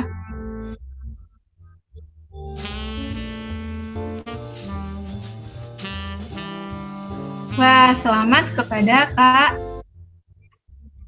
Arini. Jawabannya yang paling mendekati di soal yang nomor 1 ini. Mungkin kepada Kak Arini, karena sudah benar untuk menjawab pertanyaan nomor 1, bagi Kak Arini sudah tidak diperkenankan lagi ya Kak untuk menjawab di soal berikutnya.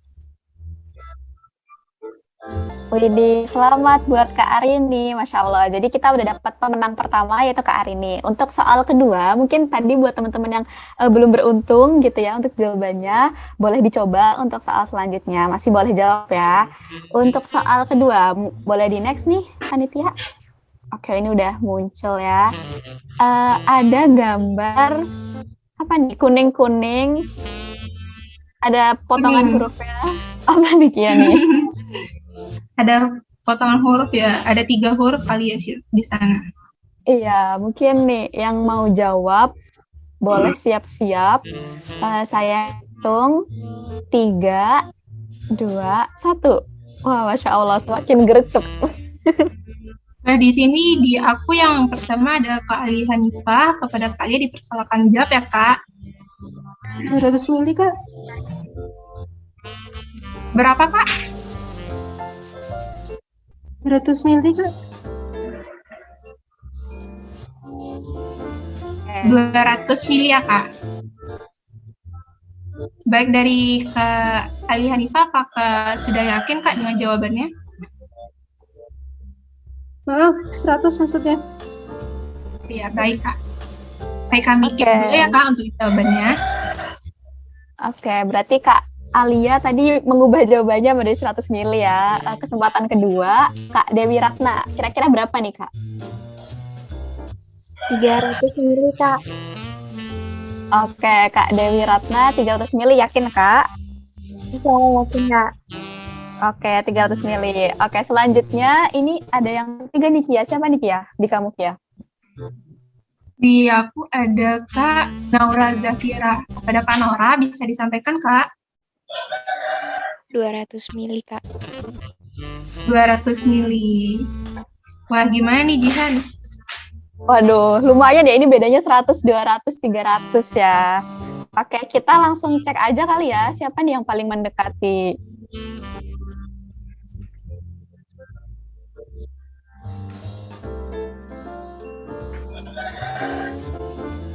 Baik, mungkin dari panitia bisa next. Wah, selamat kepada Kak Naura Zafira. Jadi kepada Kak Naura, karena jawabannya sudah benar untuk pertanyaan nomor 2, bagi Kak Naura sudah tidak diperkenankan lagi ya Kak untuk menjawab di soal berikutnya. Selamat Kak. Selamat Kak Naura. Oh, sayang sekali ya tadi di pertama-tama di Kak Alia jawabnya 200 terus diubah Kak jadi 100. Aduh. Sayang sekali. Mungkin habis ini boleh ya Kak untuk pertanyaan ketiga dimantapkan lagi Kak jawabannya. Oke, kita next ya mungkin untuk soal ketiga. Oke, ini ada gambar apa nih ya? Ada gambar saus dan kentang. Pada kenal nggak ya? Merah-merah nih. Kamu tahu nggak Kia kira-kira apa nih Kia? Ini kayak stik kentang gitu gak sih? Oke, benar ada stik kentang. Mungkin teman-teman nih untuk peserta yang udah tahu jawabannya boleh raise hand dalam 3, 2, 1. Ada yang tahu nggak ya? Wah, ada ternyata. Udah ada Kak Ali Hanifah. Kepada Kak Lia dipersilakan Kak. 20 gram Kak. 30 gram Kak. 20. 20. Baik Kak, untuk jawabannya saya dulu ya Kak. Selanjutnya ini dari Kak. Nih Kak. Ukuran yang paling kecil ya, mohon di note. Kak Nada? Oh iya Kak, 8 gram Kak. 8 gram, oke. Kita keep dari Kak Nada 8 gram ya. Oke, mungkin dari teman-teman yang lain, apakah masih ada yang mau resen? Masih ada 1 tempat nih? Oke, nggak ada ya kayaknya. Mungkin kita langsung spill aja kali ya, Kia. Siapa nih yang paling mendekati? Yuk, mungkin dari panitia bisa di next. Wah, 8 gram nih. Selamat kepada Kak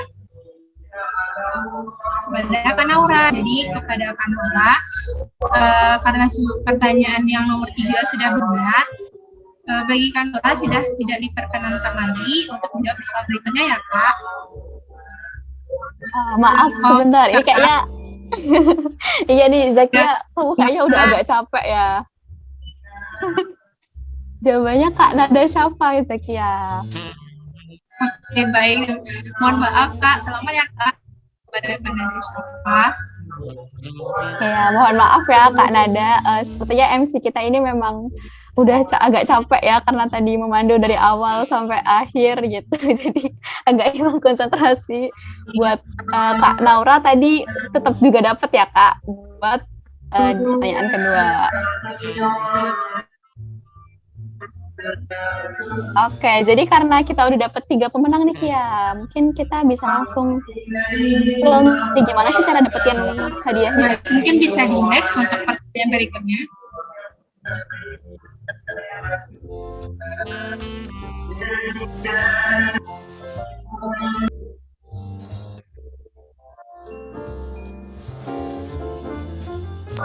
Baik, mungkin dari yang kakak pemenang tadi ada Kak Arini, Kak Naura, dan Kak Nada. Selamat ya Kak. Jadi bagi kakak yang menang tadi, jangan lupa untuk menghubungi kontak person yang sudah tertera di tampilan layar Zoom ini.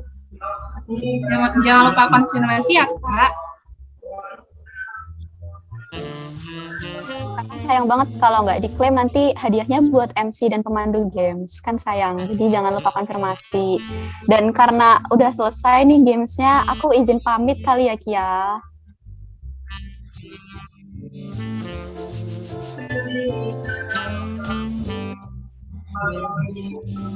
Baik, mungkin karena sesi games kita sudah berakhir ya.